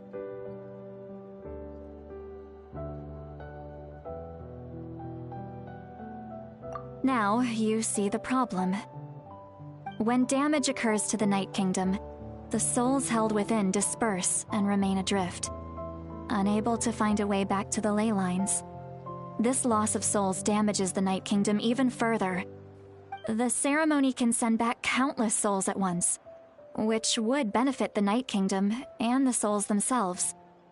Of course, the vessel, Auroran, would be sacrificed in the process. I wasn't surprised the chief at the time came up with the plan. The ley lines were already in a terrible state. A suitable candidate for the ceremony appears, and now you have the chance to make things better. Of course you're going to take it. When the chief asked for my opinion, I didn't give my approval, but I didn't object either. So they went ahead with the ceremony. It failed, and Auroran escaped with his life. Pathetic, isn't it? By not objecting, I basically gave them the go-ahead. Maybe they didn't have my explicit approval, but it's not like I did the right thing. If the ceremony was successful, Auroron would probably be dead. Of course, in my tribe, death is rarely something to fear. But what kind of message would we be sending by sentencing a newborn to death? By using a human life as a tool? It's not right. So, when I learned the ceremony had failed, I was ashamed by my inaction, and absolutely relieved by the result. The plan was never a secret. Or, I guess I should say, there was no point to keeping it a secret. A simple investigation from Auroron would reveal everything. Everyone thought he would be happy he survived. And he never really said anything to the contrary. But just as I was about to put all of it behind me, he asks this question. Would Natlan have been saved if the ceremony succeeded? Wait, but it's not his fault. He knows that, but he still feels guilty. Auroron has a strong ability to perceive souls, more than any of us. He understands just how dire the situation with ley lines has become. Maybe he chose to work with the Fatui because he still thinks he owes a debt to Natlan. I can only imagine what they told him. Traveler, didn't the captain say he found a way to solve the crisis? Maybe that's what brought Auroron into this. Anyway, we can't just let things go on like this. We have to convince him to come back!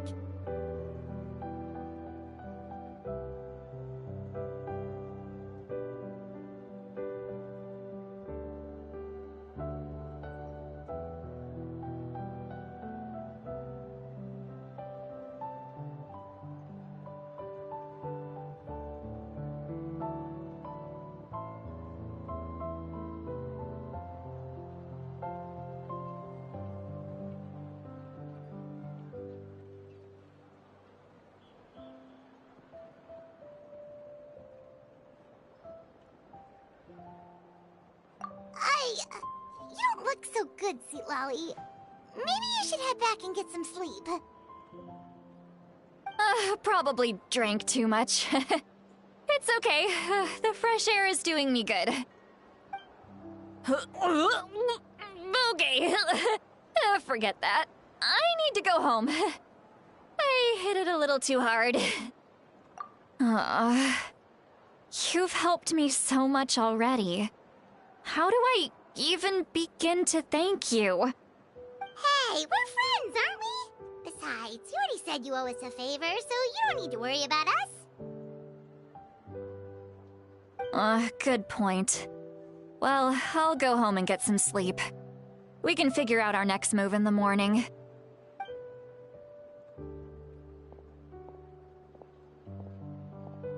Friends. I like the sound of that. Auroron's probably back with the captain, don't you think?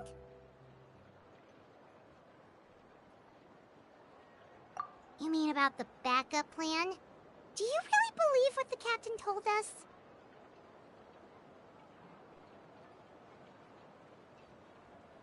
Yeah, you're right. We should just go to her directly. But she's probably asleep.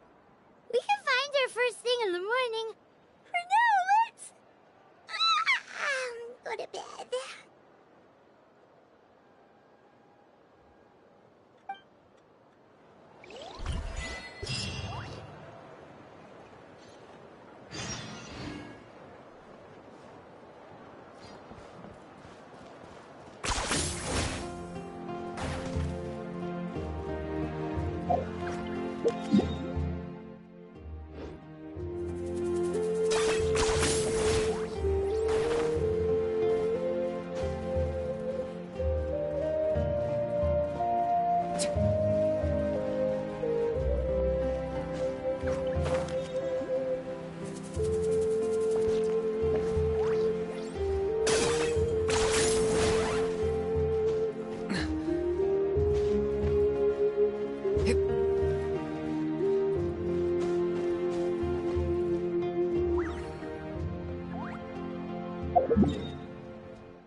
what's going on.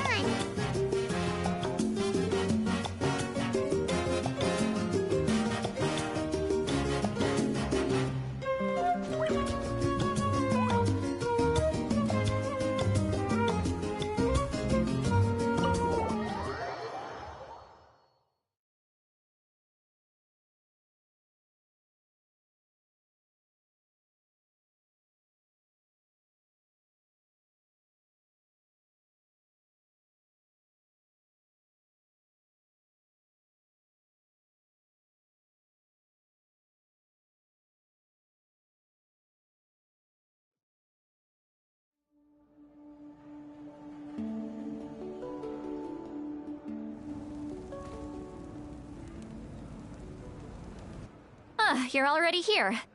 I was just about to come get you. Wow, you're up early. That's impressive, especially after all the drinking last night. Let's not bring up last night. I'm embarrassed about the whole thing. Anyway, I was also woken up by the commotion. Looks like all the warriors from the stadium are on the move. I heard many areas have been attacked by the Abyss, including the Masters of the Nightwind. I need to head back right away. The Abyss attacked again? Are you sure you can handle it on your own? Do you need our help? I'll be fine. We also have the support of the warriors stationed at the various outposts. Given the quick response, things shouldn't get too serious. The stadium could always use more manpower, so you should join the forces here. I'm done making excuses for him. He's not a child anymore. He needs to take responsibility for his actions. I was the one who vouched for him, so I need to report back to the Speaker's chamber. I'll accept however they choose to handle the situation. But I should be able to convince them to let me go back to my tribe first to deal with the attack. As for the ancient name, once we handle this crisis, I'll talk to Shilonen right away. Don't worry. I never forget a promise to a friend. Thank you. All right, I need to start heading back. She left in a hurry. The situation must be really serious. Looks like a lot of people are heading to the stadium. Let's see what's going on.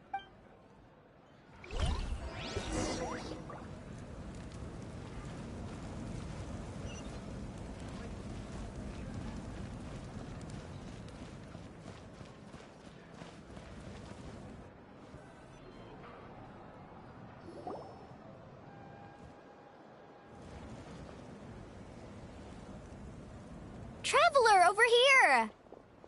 Perfect. Our star Outlander has appeared. Oh, you're all here! But, what's with the whole Star Outlander thing? Just my way of saying how awesome you are. We've got a real emergency on our hands, so this is the perfect time for you to show off your skills.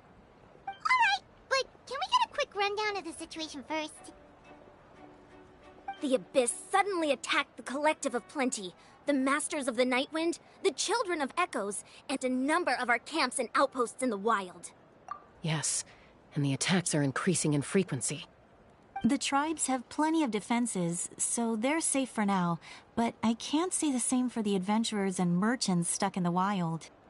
Chaska and I have been searching for survivors and treating the wounded.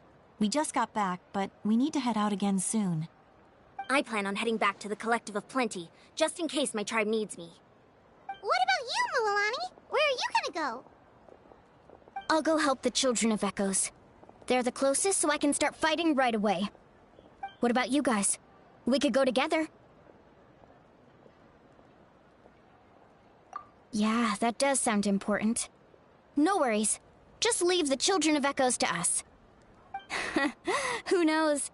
Maybe yours truly will have the Abyss on the run by the time you're finished. That would be pretty great, actually. I hope my tribe gets through okay.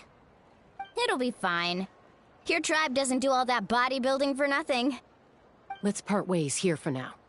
And most importantly, be careful, everyone. Oh, and some of us need to avoid getting contaminated by dangerous-looking substances. That will make my job a lot easier. Koichi, do we really have to do this now? It's alright. She's just looking out for everyone. and talk to the Pyro Archon so we can help the others.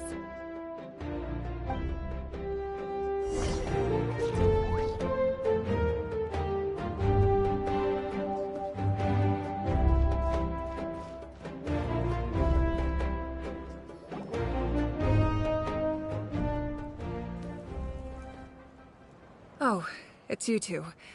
As you can see, things are not looking good right now. People across Natlan are in danger.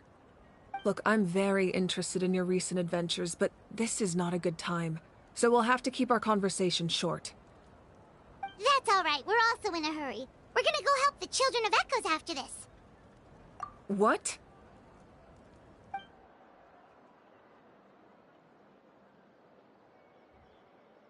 So he thinks my plan is too risky. He thinks I'm being stubborn. I shouldn't underestimate the Fatui's ability to gather intelligence. The Gnosis does have that function, but there's more to the story. I will answer you honestly, but you must help me keep this a secret. I can use the power of the Gnosis to save Natlan, but it comes at a heavy price. The Gnosis would drain all the souls and memories from the Night Kingdom and weave them into a giant net, which would surround the ley lines and protect them against abyssal corrosion. Wait, you can use souls to weave a net? What does that mean? Yes. It means sacrificing those souls in the process. Souls are just another form of life. The cruelty of this method is self-evident. The Night Kingdom not only houses the souls of the dead, but also our memories and legends. Using the Gnosis means converting all three into material for the net, erasing our history and culture. Even then, the net can still become corroded. If we cannot find a way to repair the damaged ley lines before that happens, then all those sacrifices are for nothing. Given the enormity of the price, it's a solution I refuse to consider right now.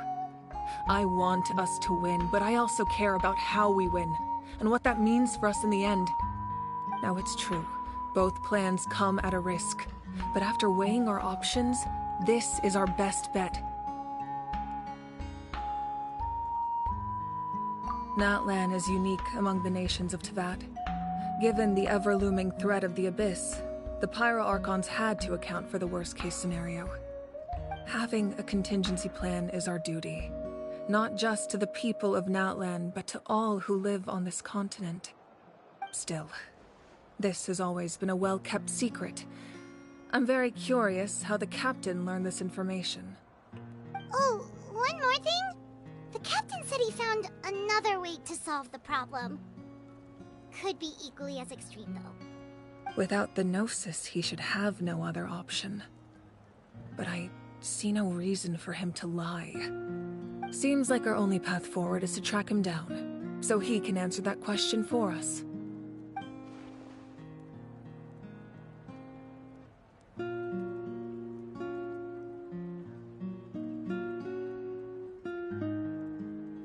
Judging by your expression, you must have doubted me, even if just for a second. Not even a little! We would never— Wait, what are you talking about, Traveler? Just as expected. I appreciate your sincerity. Maybe it was out of caution, anxiety, or simple curiosity, but know this. No matter what, our goal remains the same. We both want to save the people of this land. So now that you have your answer, do you still doubt me? You scared Paimon. You've really got a lot of guts, Traveler. That's a good thing. Oh, and feel free to call me Mawika.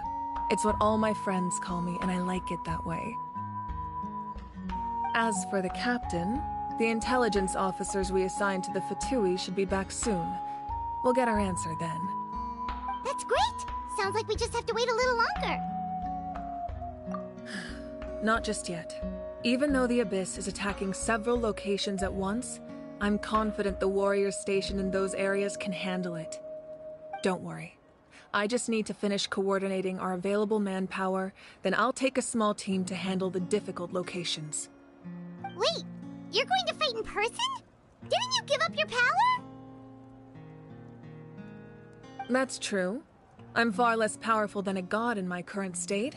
But don't forget, I was an experienced and powerful warrior before I ever became the Pyro Archon. No matter how you look at it, my duty is on the front lines. I just think there's strength in numbers. If the people feel emboldened, that's just a bonus.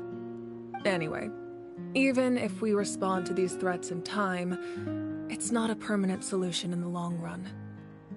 I've considered moving my people to other nations, but given their close connection to the Night Kingdom, a forced evacuation would have devastating consequences. I've told the chiefs of each tribe to strengthen their defenses and advise people against leaving their settlements. Now, I just need to find the right time to disclose the true nature of the crisis to the people of Natlan. Paimon's a little worried about how people will react.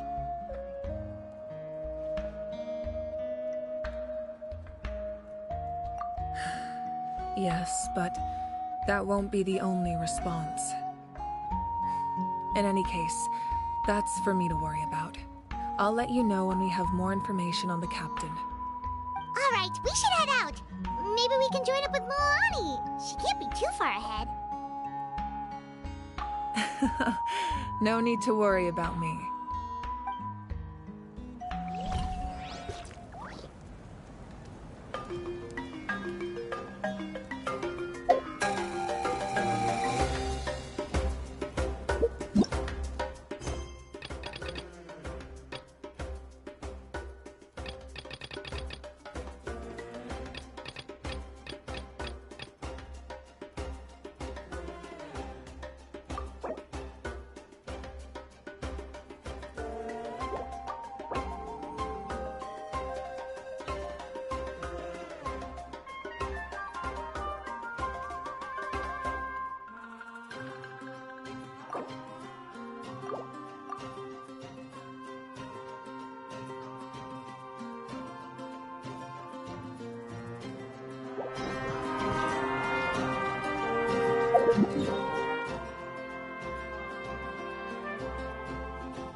Quick, over here! To safety! Kachina, how many people do you have left?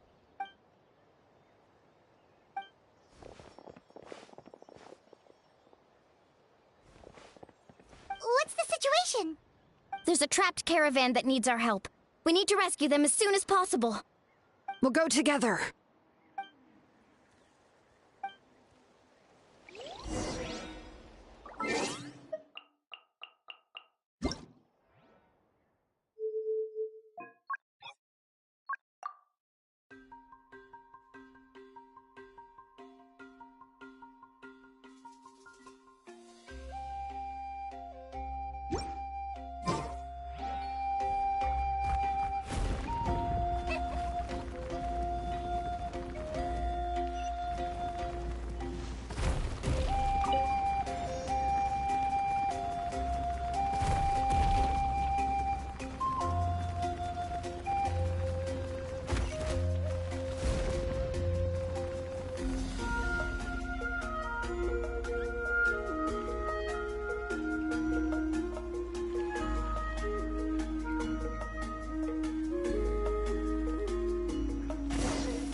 交给我们，保护好自己。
谢谢你们，还以为要没命了，不知道该怎么感谢你们才好。不用客气了，没事就好。我看看，东西完好无损。嘿嘿，看来深渊一点都不喜欢魔拉。这样一来，回声之子附近的深渊界门应该都被解决了。太好了，吓死我了！对了，希特拉利呢？怎么没和你们一起来？哦，因为烟迷主也受到了袭击，所以他先回去了。古明的事只能晚点再说。这样啊，也对，眼前的事更紧急一些。总之，这里也不方便聊天，我们回部族里去吧。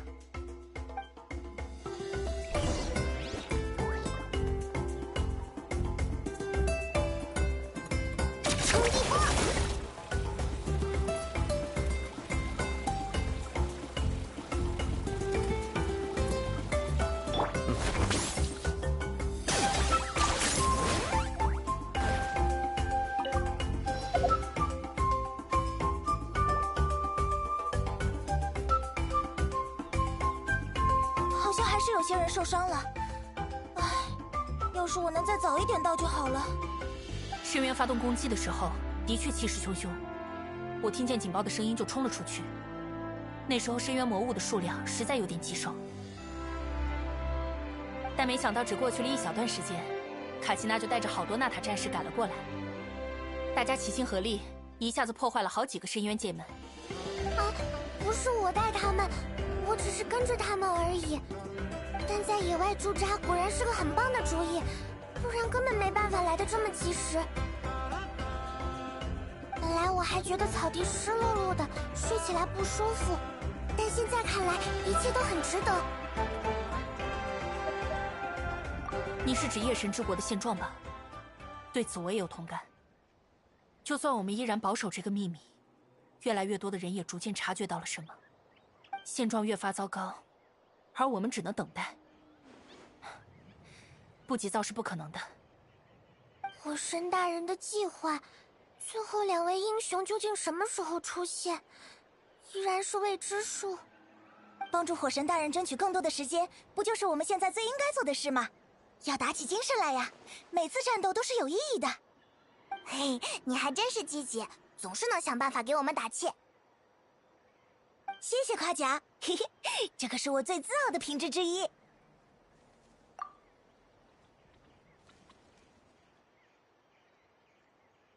虽然不能直接告诉我们，但火神说，神之心的力量能缓解眼前的现状，只是会付出很大的代价。队长不知为什么也知道了这件事，于是去和火神大人打了一架，质疑他为何有办法却不愿意用。说实话，假如队长了解的信息同样全面，那他会产生质疑，我也不是很意外。可能是因为风险太高了吧，6位古冥的继承者是否能齐聚，就连我们也没有把握。我们离开竞技场之前和马维卡聊了下，他认为队长想做的事代价太高了。想想也是吧，如果真的有更安全的做法，为什么不做呢？我也愿意相信火神大人。之前卡奇娜的那件事，他显得很真诚，并没有搪塞我，或是想要他为了卡奇娜烧掉了所有宝贵的纪念品。他明白生命的分量究竟有多重。我不相信这样的他会在拯救娜塔这件事上有任何保留。是啊，在队长的眼中，衡量代价的标尺一定与我们不同。生命固然重要，但历史与记忆也拥有同样的价值。虽然我感觉马维卡身为神明做不到知无不言，但至少这件事他应该没有保留吧。那问题就变成了，队长找到的另一种办法是什么？为什么就连火神大人都不知道呢？对呀，而且队长是从至东来的吧？愚人众想要救娜塔，光是听到这里就很奇怪了。脑袋快炸了。看来还是我们掌握的信息太少，只有等知道了愚人众在做什么之后，才能找到答案。那要不然一起走吧。马维卡说他正在调查愚人众的行踪，很快就有结果了。愚人众有那么多人，总是能抓到马脚的。好，我和你们一起回去。正好我也有一些模糊的猜想，如果能再获得一点情报，或许就能推断出真实的情况。马莱尼，你要不要加入助手的队伍？哦，我刚刚就想说了，当然了，我也想加入。如果我来得再快一点，可能有2、3个人就不会受伤。在下次战斗里，我们就会多2、3个支援，这都是连锁反应。那你现在就去报名吧，很快就会有回复了。现在特别缺人。报名？没那个必要了，我就跟着你。你去哪儿我去哪儿不就行了吗？也不是不行，但你还是要听指挥哦。放心吧，我懂，我只是不想跑那么远了。那我们就在这里告别，之后有机会的话再一起庆功吧。机会有的是。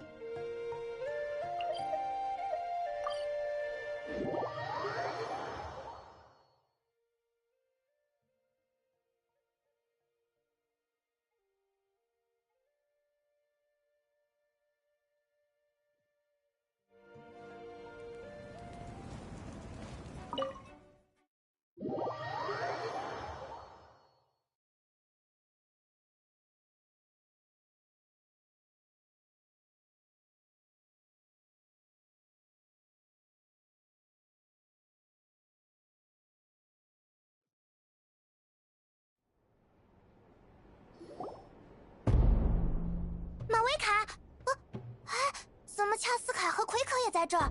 奎可，你没事吧？我没事，不用担心。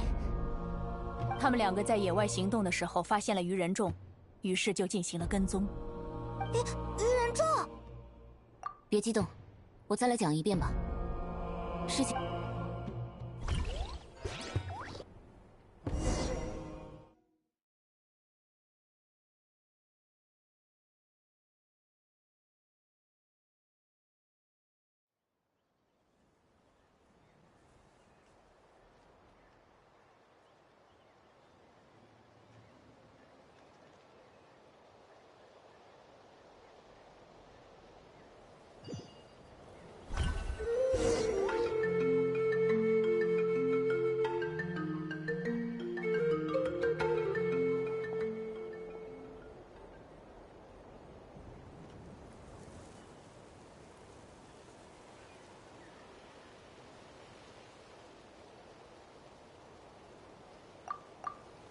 们也被深渊袭击了吗？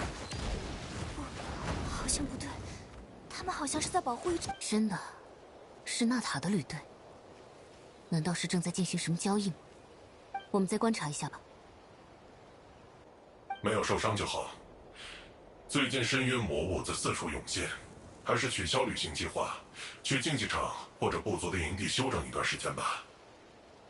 谢谢你们，可是我们真的没有什么能报答你们的东西。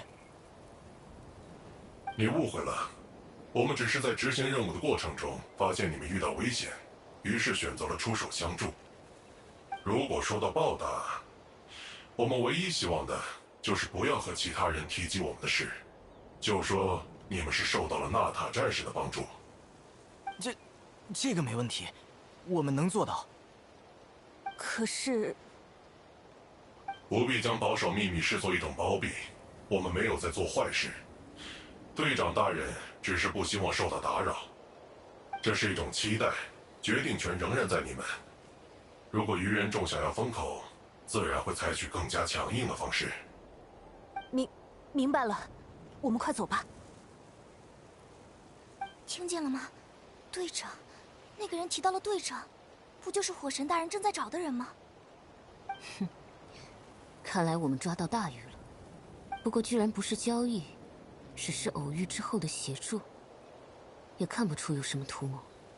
当队长说他的目的是拯救纳塔，我觉得非常难以置信。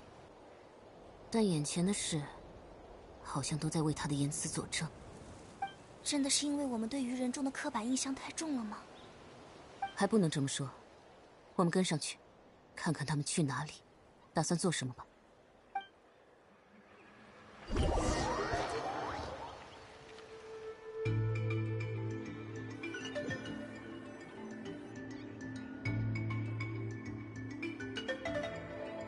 原来他们的目的地是这里，周围都有重重把守，好麻烦呀！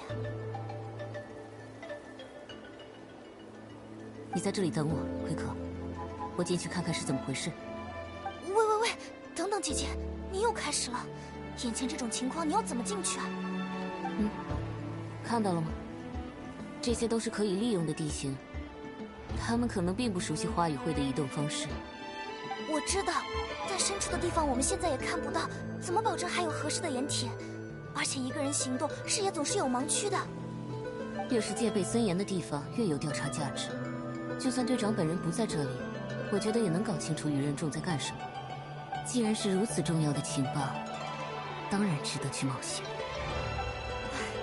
好吧，我知道我劝不住你了。那这样吧，我和你一起去。你这方案还不如我提的呢。这几天你一直都在外面奔波，四处救治病人，身体已经很累了。我有自信可以自保，但现在的你呢？我也可以。你信吗？你相不相信是你的事，还是说你觉得姐姐一个人闯进去还不会乱来？这种假设更有说服力。从小到大，我坚持要做的事从来没给你添过麻烦吧？反倒是你。行了，再说下去不知道什么时候是个头，不要耽误了现在的好机会。这算你认输了吧？放心好了，我也是花语会傲人的年轻一代，这种场面我当然能搞定。那还是像以前那样，我们分头行动，用手势给对方传达信息，避免视野上的盲区。有必要的话，互相进行掩护和支援。绳子带好了吧？走吧。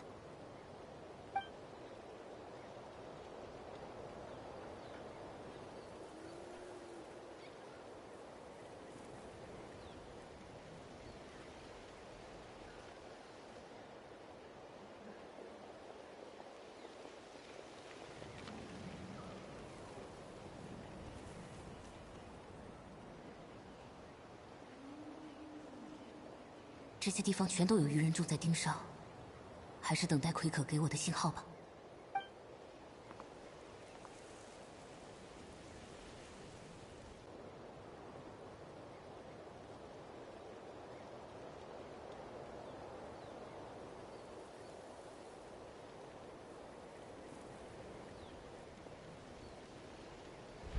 就是现在。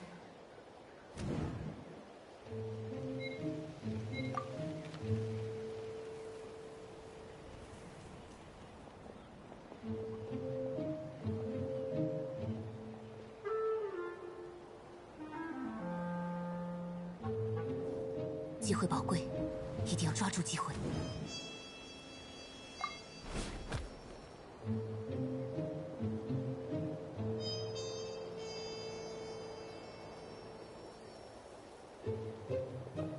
很好，顺利过来了，没有被发现。接下来是那边的高台，上面推可那边的视野依然很好，等待他给我消息吧。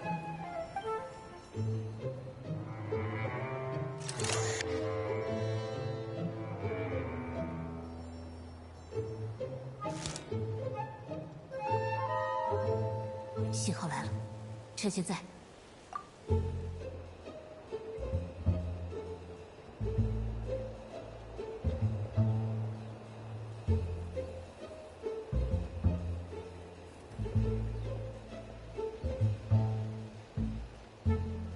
这个地方好像已经没办法提供有效的支援了，我也得继续前进才行。姐姐好像也察觉到这件事了，正在准备帮我观察鱼人中的动向。我听她的吧。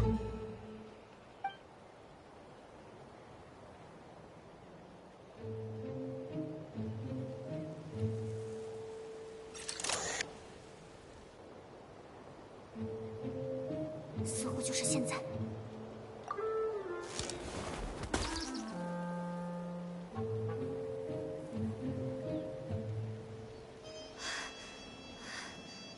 好险好险，差点就被发现了。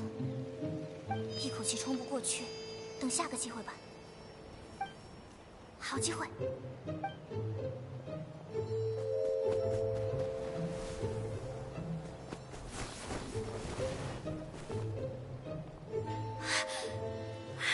我上来了，看来我也没比姐姐差多少嘛。我看看，好位置被鱼人众站得死死的。绕过他们倒不是不行，但有了。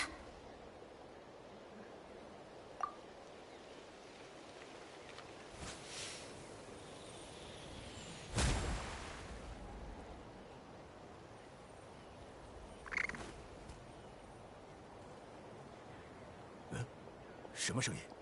有什么东西爆炸了？哦，哇，好臭啊！啊，好臭的味道！你们干什么？啊，我还想问你们呢。很好，很好，果然吵起来了。这帮人肯定看鱼人众不爽很久了，就想找个借口打架。那边山上的人也去支援了，好机会。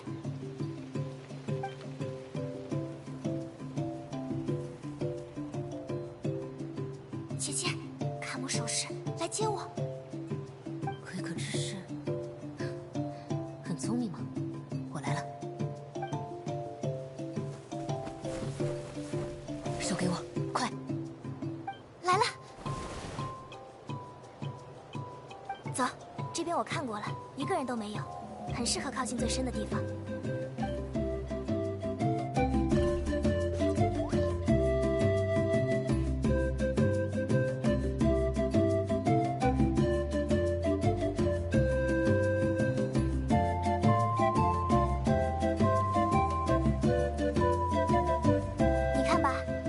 这样的好帮手，别人肯定都求之不得，只有自家的姐姐会嫌弃我，这叫什么事啊？我承认是我的问题，奎可，你做得很好。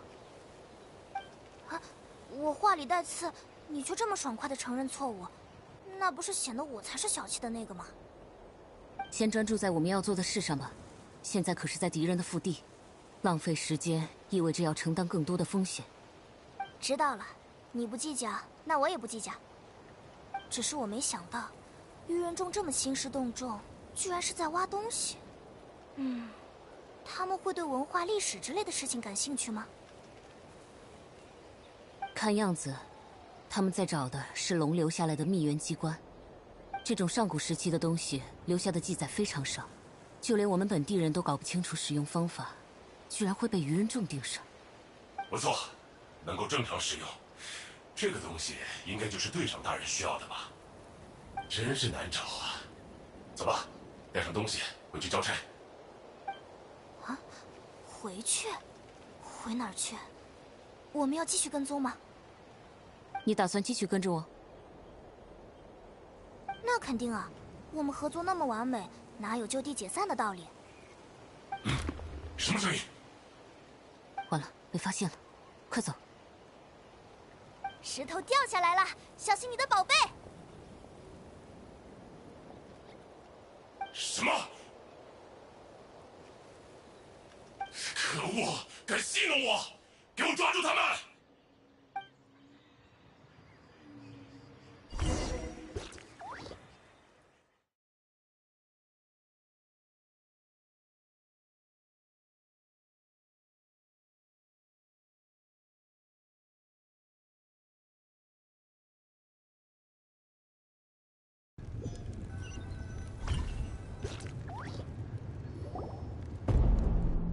我们好不容易甩开愚人众的追击，又再次返回追踪，发现他们收集了好几个相同的东西。不过他们暂时还没有展开下一步行动的意图，我们就先回来了。所以，奎可是在被追击的过程里受伤了。他自己没有分寸，返回竞技场的路上，他虚脱了。至少行动中我没有给你添麻烦，对吧？我的全胜记录还在继续。就结果而言，你们做得很好。作为外人，我只能说到这里了。我明白的，其实已经在反省了。按照现在的情报，愚人众的目标是远古的秘元机关，这种东西在我们眼中都谜团重重。队长究竟看中了它什么？我也不明白。总之，先从可能和神之心产生类似效果的方向开始查。希诺尼，去把纳塔境内的秘元学者都召集起来。我去联络。辛苦你们二位了，奎可记得要好好休养。之前你照看过的病人送了很多慰问品，麻烦化石处的人转交给你。我也准备了一份薄礼，会一起送到你的家里去，就当是表达我们的谢意了。没想到他们这么有心，说明我做的还不错吧？但火神大人的礼物我们不能收，为了纳塔，这都是应该做的。我带他回去好好休息一阵就行了。里面有奎可特别喜欢的龙龙饼干。啊，那我要，谢谢火神大人。你呀，怎么说你好？对了，也有你们的份儿，等会儿都来尝尝，我也很喜欢吃。我现在就去调查秘元机关的资料，有进展了，我会尽快联系你们。有好吃的啦！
你们接下来打算怎么办呢？我准备把奎可送回家里去，让爸爸妈妈盯住他，静养一段时间。别说的像看管犯人一样啊！我觉得我躺1-2天就好了，没必要会花与会吧？你就是每次都这么想，总觉得是小事是小事。要是我就把你丢在旅馆休息，什么时候深渊再出现，你听到号角声，肯定就又冲出去了。我不会，不会的，我保证不会。哼。唉，好吧，好吧，你是对的，我都觉得不太可能。对医生来说，就算再苦再累，只要意识还在，就没办法见死不救啊。虽然很不甘心，但你说的没错。嘿嘿，想想我们第一次见面的时候，你还打算阻止恰斯卡呢。我会阻止我面前每一个试图冒险的人，因为我是医生啊，不想看到有人因为蛮干而受伤。那你就应该将心比心，我是你的姐姐，我们的关系比医生和患者还要密切。其实你们都是一样的吧？谁跟他一样？我很清楚每次行动的风险和代价。谁要跟他一样，总是过度自信，一旦出了事就会找原因。你这话有点不负责任了吧？哼，大不了我们仔细清算一下啊。别，不要吵，就当我没说过那句话好了。别担心，派蒙，不是你的责任。吵架也只是我们的一种相处方式，其实不怎么往心里去的。是啊，而且其实我也承认，这么多年以来，我确实从姐姐身上学到了一些坏毛病，比如意气用事什么的。这也没办法，毕竟我们是一家人呢。你这话听着总让人有点不舒服。那你们这算是和好啦？在其中一方彻底妥协之前，我们的分歧是不会消失的，但这不代表我们要剑拔弩张的一起生活。是啊，我会保持轻松的心态，熬到你打算放弃的那一天。那你慢慢等吧。走，我带你回去。那我们就在这里暂时告别吧。如果回家之后没有别的事，我会尽快赶回来。也不用这么急嘛，陪家里人吃顿饭吧。再见了，旅行者派蒙，记得别受伤哦。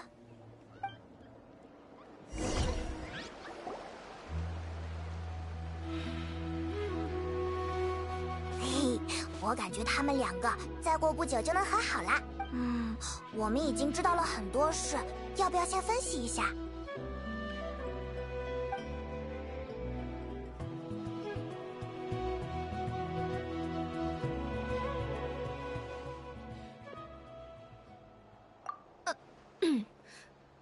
不好意思，又在不该出现的时刻冒出来了。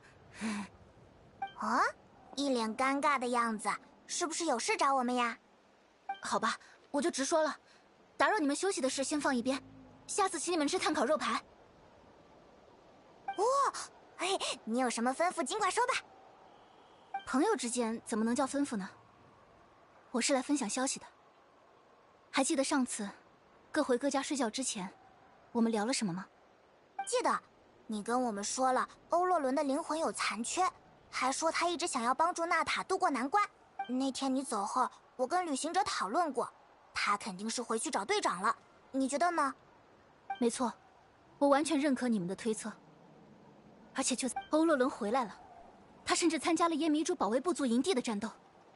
哎，他居然回来了！我劝他放弃正在做的事，但他不愿意。他说计划只差一步就要成功了，不可能退出。他还说，回来是因为对耶迷主有责任，而离开是因为对娜塔有责任。你没去抓他算账吗？保卫战情况非常紧急，我得以部族为重，不可能分心去对付自己阵营里的人。而且，他猜到我会发现他，一直很戒备，始终站在很远的地方。几次观察下来，情况都不允许我去抓他。都管我叫奶奶，到头来我这个奶奶，什么忙也没帮上。别这么说嘛，你和耶迷主的大家都是家长，照顾他长大也很不容易。你说的对。这次见到他回来，我忽然想起，小时候他也是这样，在部族里乱窜，随便跑进一户人家就坐下来。他是全耶迷主的孩子，也是娜塔的孩子。一个孩子想为家人做些什么也很正常。再说，这小子可是我的徒弟，他会的把戏无论好坏，哪有我不会？你的意思是？看，还还记得欧洛伦的灵魂有残缺这件事吗？为了维持他的灵魂稳定，我给他做了个护身符。这个宝石就是装在护身符上真正起作用的部分。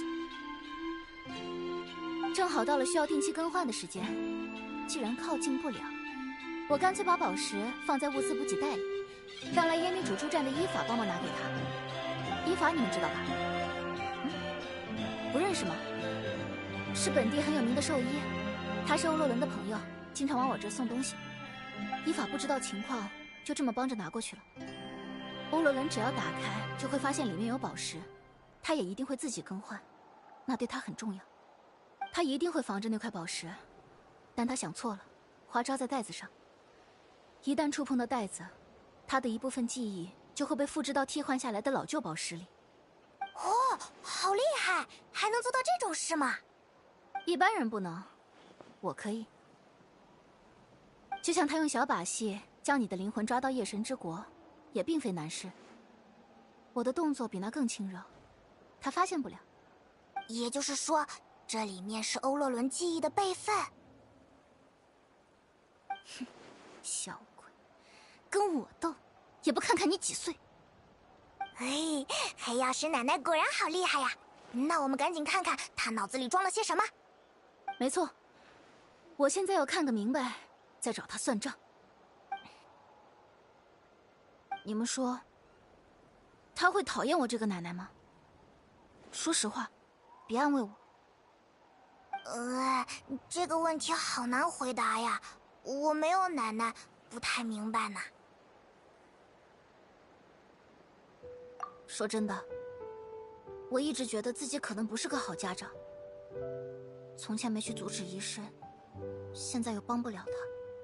可是不看的话，我大概到500岁还会梦见今天的事，然后气醒过来。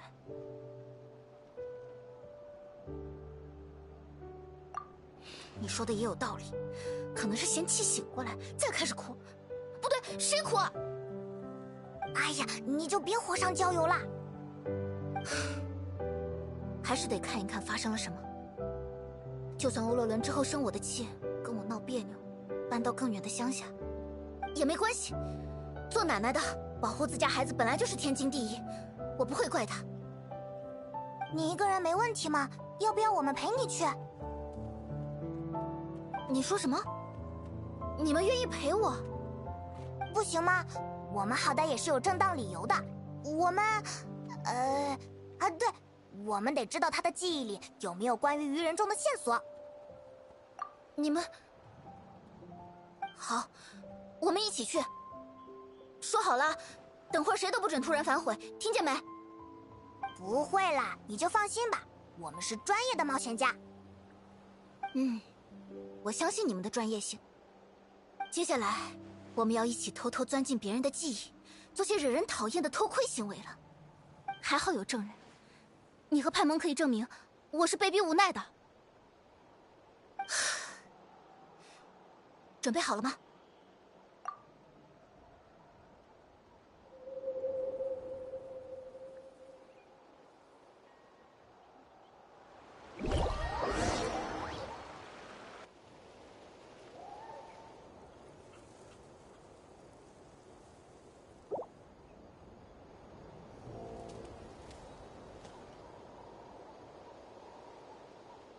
你们几个最近长势很好，以后会变成很高大的萝卜。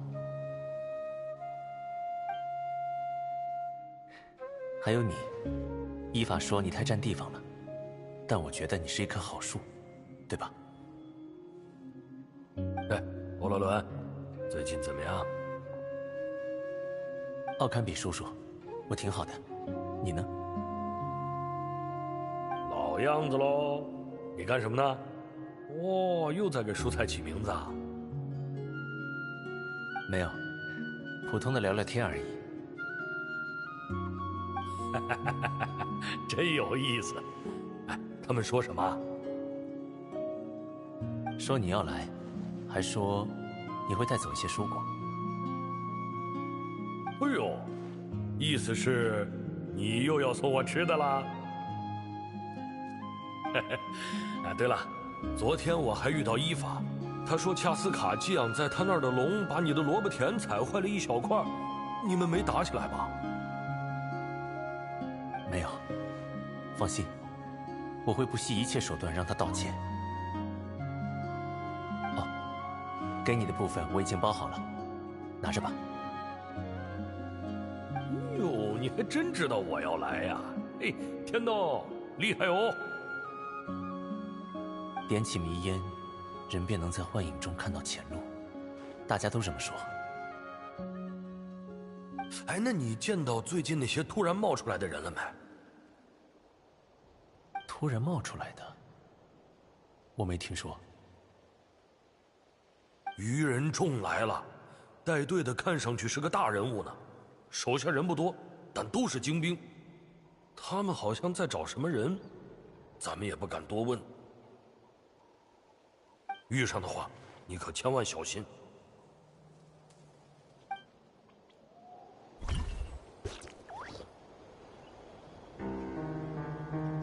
你似乎是耶迷主的人，为何独居在此？我喜欢一个人生活在野外。你就是愚人中的那个大人物。这么想也不算错。我在找一个人，我猜你可能听说过他的名字——希特拉利。奶奶？这个外人找奶奶做什么？确实听说过。你找他有事吗？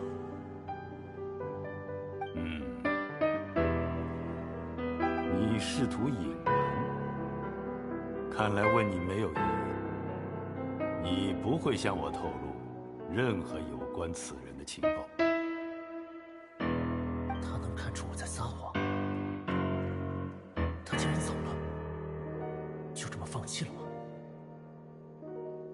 喂，告诉我，你为什么要找希特拉里？无可奉告。我会用我的办法找到他。愚人众为什么要找奶奶？难道他们有什么关联？不行，我得跟着，看看他们究竟想做什么。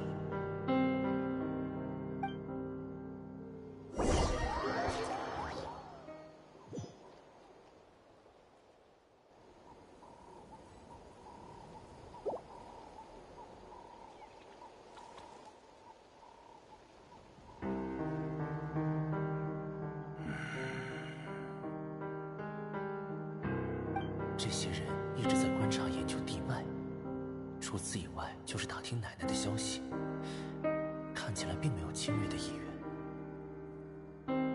情况并未真正好转，火神没有兑现他的诺言。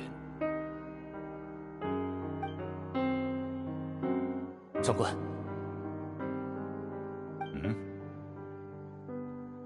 不是什么人物，无需在意。他知道我跟着，但并不把我放在眼里。这个人确实很强，我能感觉到，但他似乎有些不寻常的地方，我说不上来，那种既视感。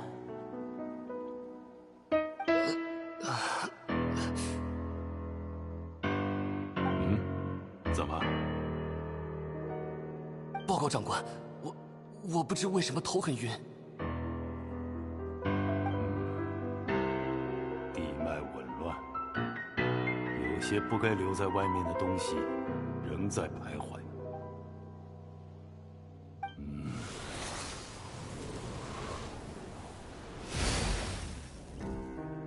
等等，他为什么会耶迷主的法术？而且，他这是在将外衣的灵魂送回地脉。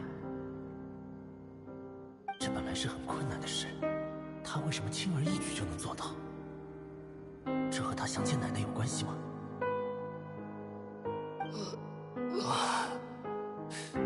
现在好像好些了，多谢长官。无妨。继续搜集情报，也别放松警惕。深渊随时可能袭击这里，一旦发现异常，立刻按演练内容对抗深渊力量。记住，不可恋战，优先传递信息。是。愚人众也在对抗深渊力量，为什么？难道他不是来做坏事的？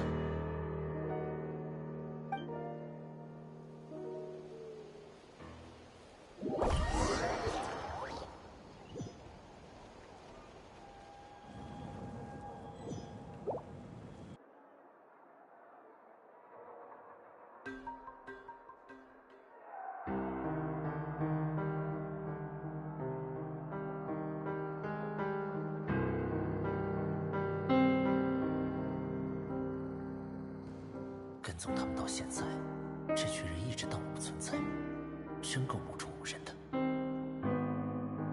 从下属口中得知，他名为队长，以前从没听说过。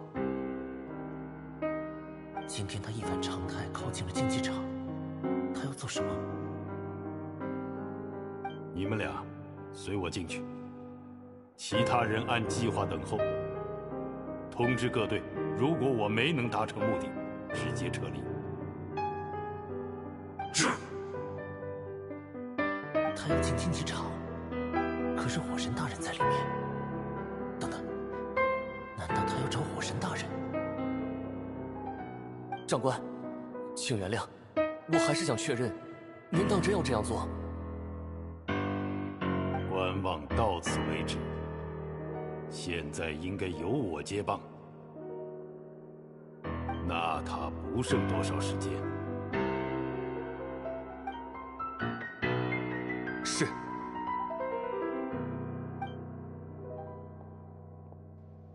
队长笔直走进了竞技场，他想干什么？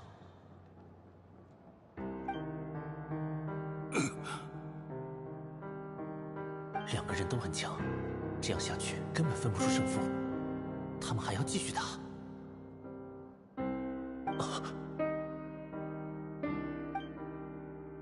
等等，这是在地脉附近也是这种感觉，有微弱的灵魂外溢的感觉。从哪里来的？他是因为这个才要找奶奶吗？如果他死在这里，线索就全断了。不行。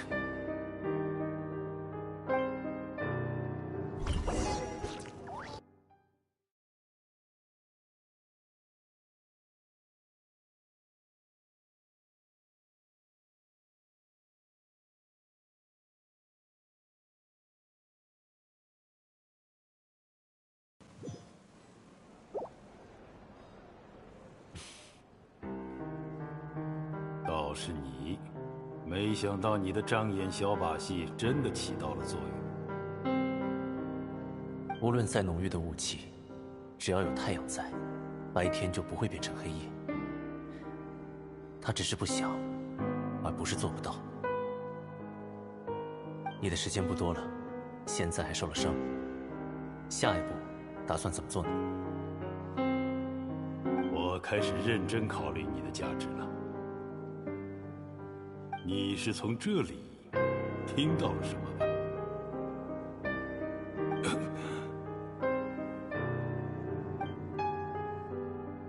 不用勉强，能跟火神达到那种程度的，你是第一个。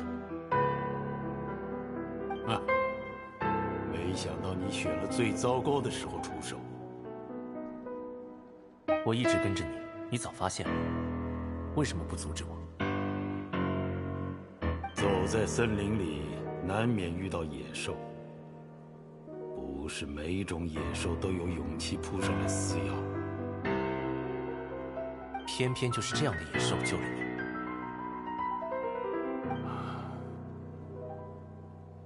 说吧，你想要什么？我救你，不是为了索要什么东西。我的灵魂比别人敏锐一些，能感觉到地脉已经很脆弱了。我不知道火神大人在做什么，他真的能拯救我们吗？而你对他的质问，就好像问出了我的心声。那一瞬间，我觉得我应该帮助你。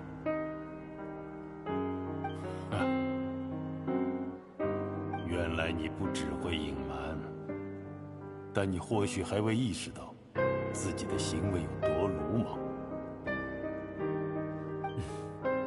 我已经没有回头路了，救你只会让我深陷困境。你公然在竞技场袭击火神，我出手相助，用了我拿手的法术，他一眼就能认出来这种法术来自烟迷主。所以，你我现在是一条船上的人。看来你并不打算征求我的意见，因为现在谈这个已经太迟了。我想从事情的起因开始了解。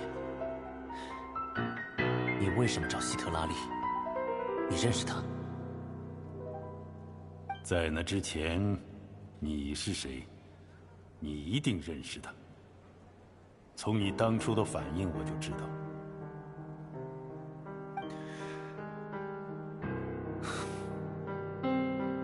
希特拉利是我的长辈，也是我的老师。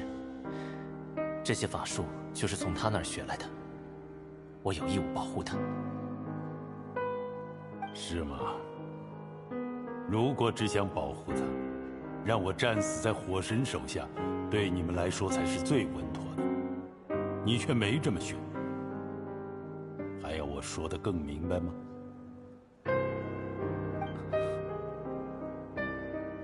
我想要改变目前的纳塔，我想用自己的双手去做到一些事。你看起来很怪异，偏偏又像是能为我指明方向。怪异？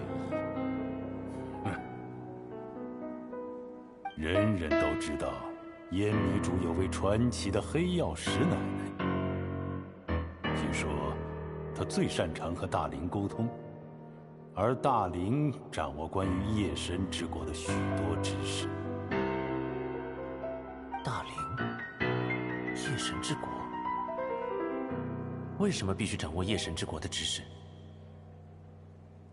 我怀疑，这是否属于你应当了解的范畴？别忘了，我救了你的命。你难道不害怕愚人众都是忘恩负义之辈？人可以撒谎，但人的灵魂不会。我能感觉到，你的灵魂沉重而正直。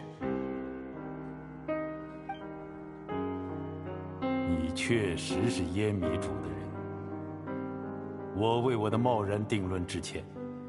你比我想的有能力一些。走吧。让我看看你有没有参与进来的本事。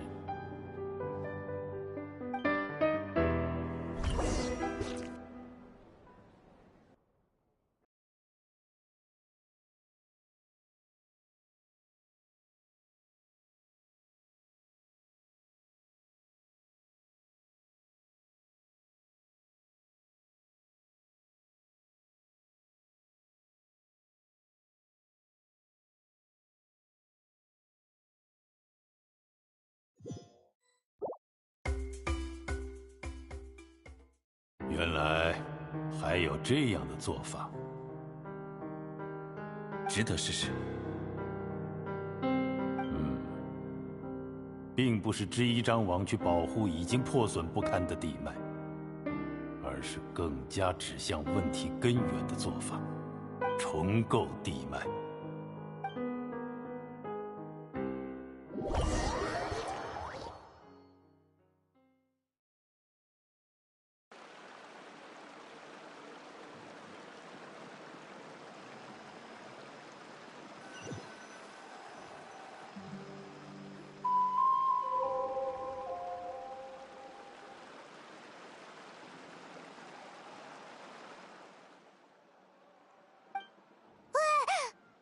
旅行者派蒙，你们俩没事吧？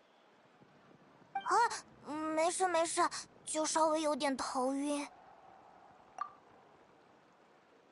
我当然没事了，不过我的火气也上来了。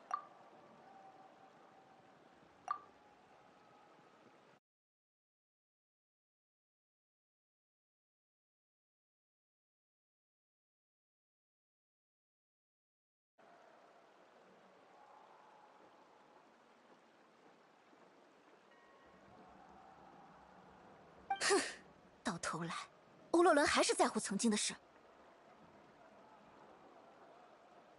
认为自己受过他人帮助，有必要回报那些人。哼，自以为是的小混蛋，他一意孤行又能做到什么？就为这种事，一而再再而三的躲着我这个奶奶。他现在真是翅膀硬了，觉得别人都管不了他了是吧？真是我教出来的好孙子，不会再有下次了，给我等着！你们还挺像一家人的呢，奶奶和孙子都在某些地方非常顽固。哼，这算优点吗？我顽固起来比他狠多了。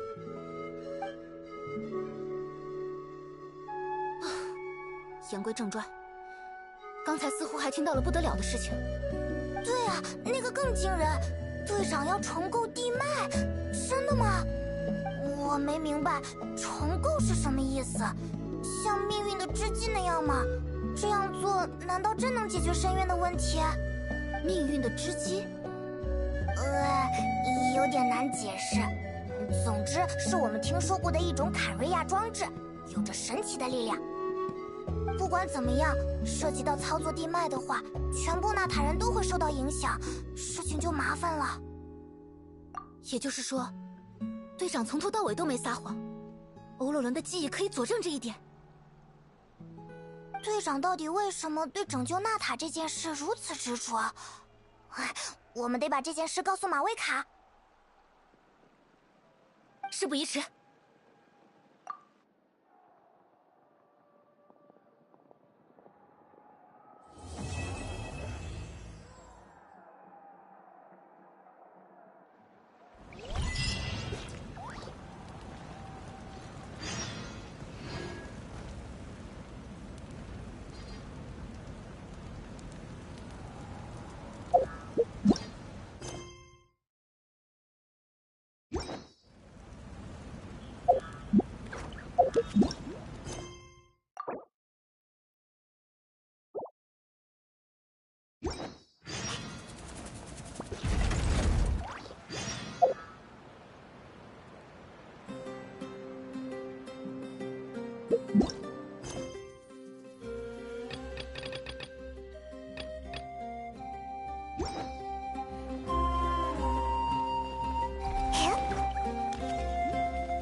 向着星辰与深渊，欢迎来到冒险家协会。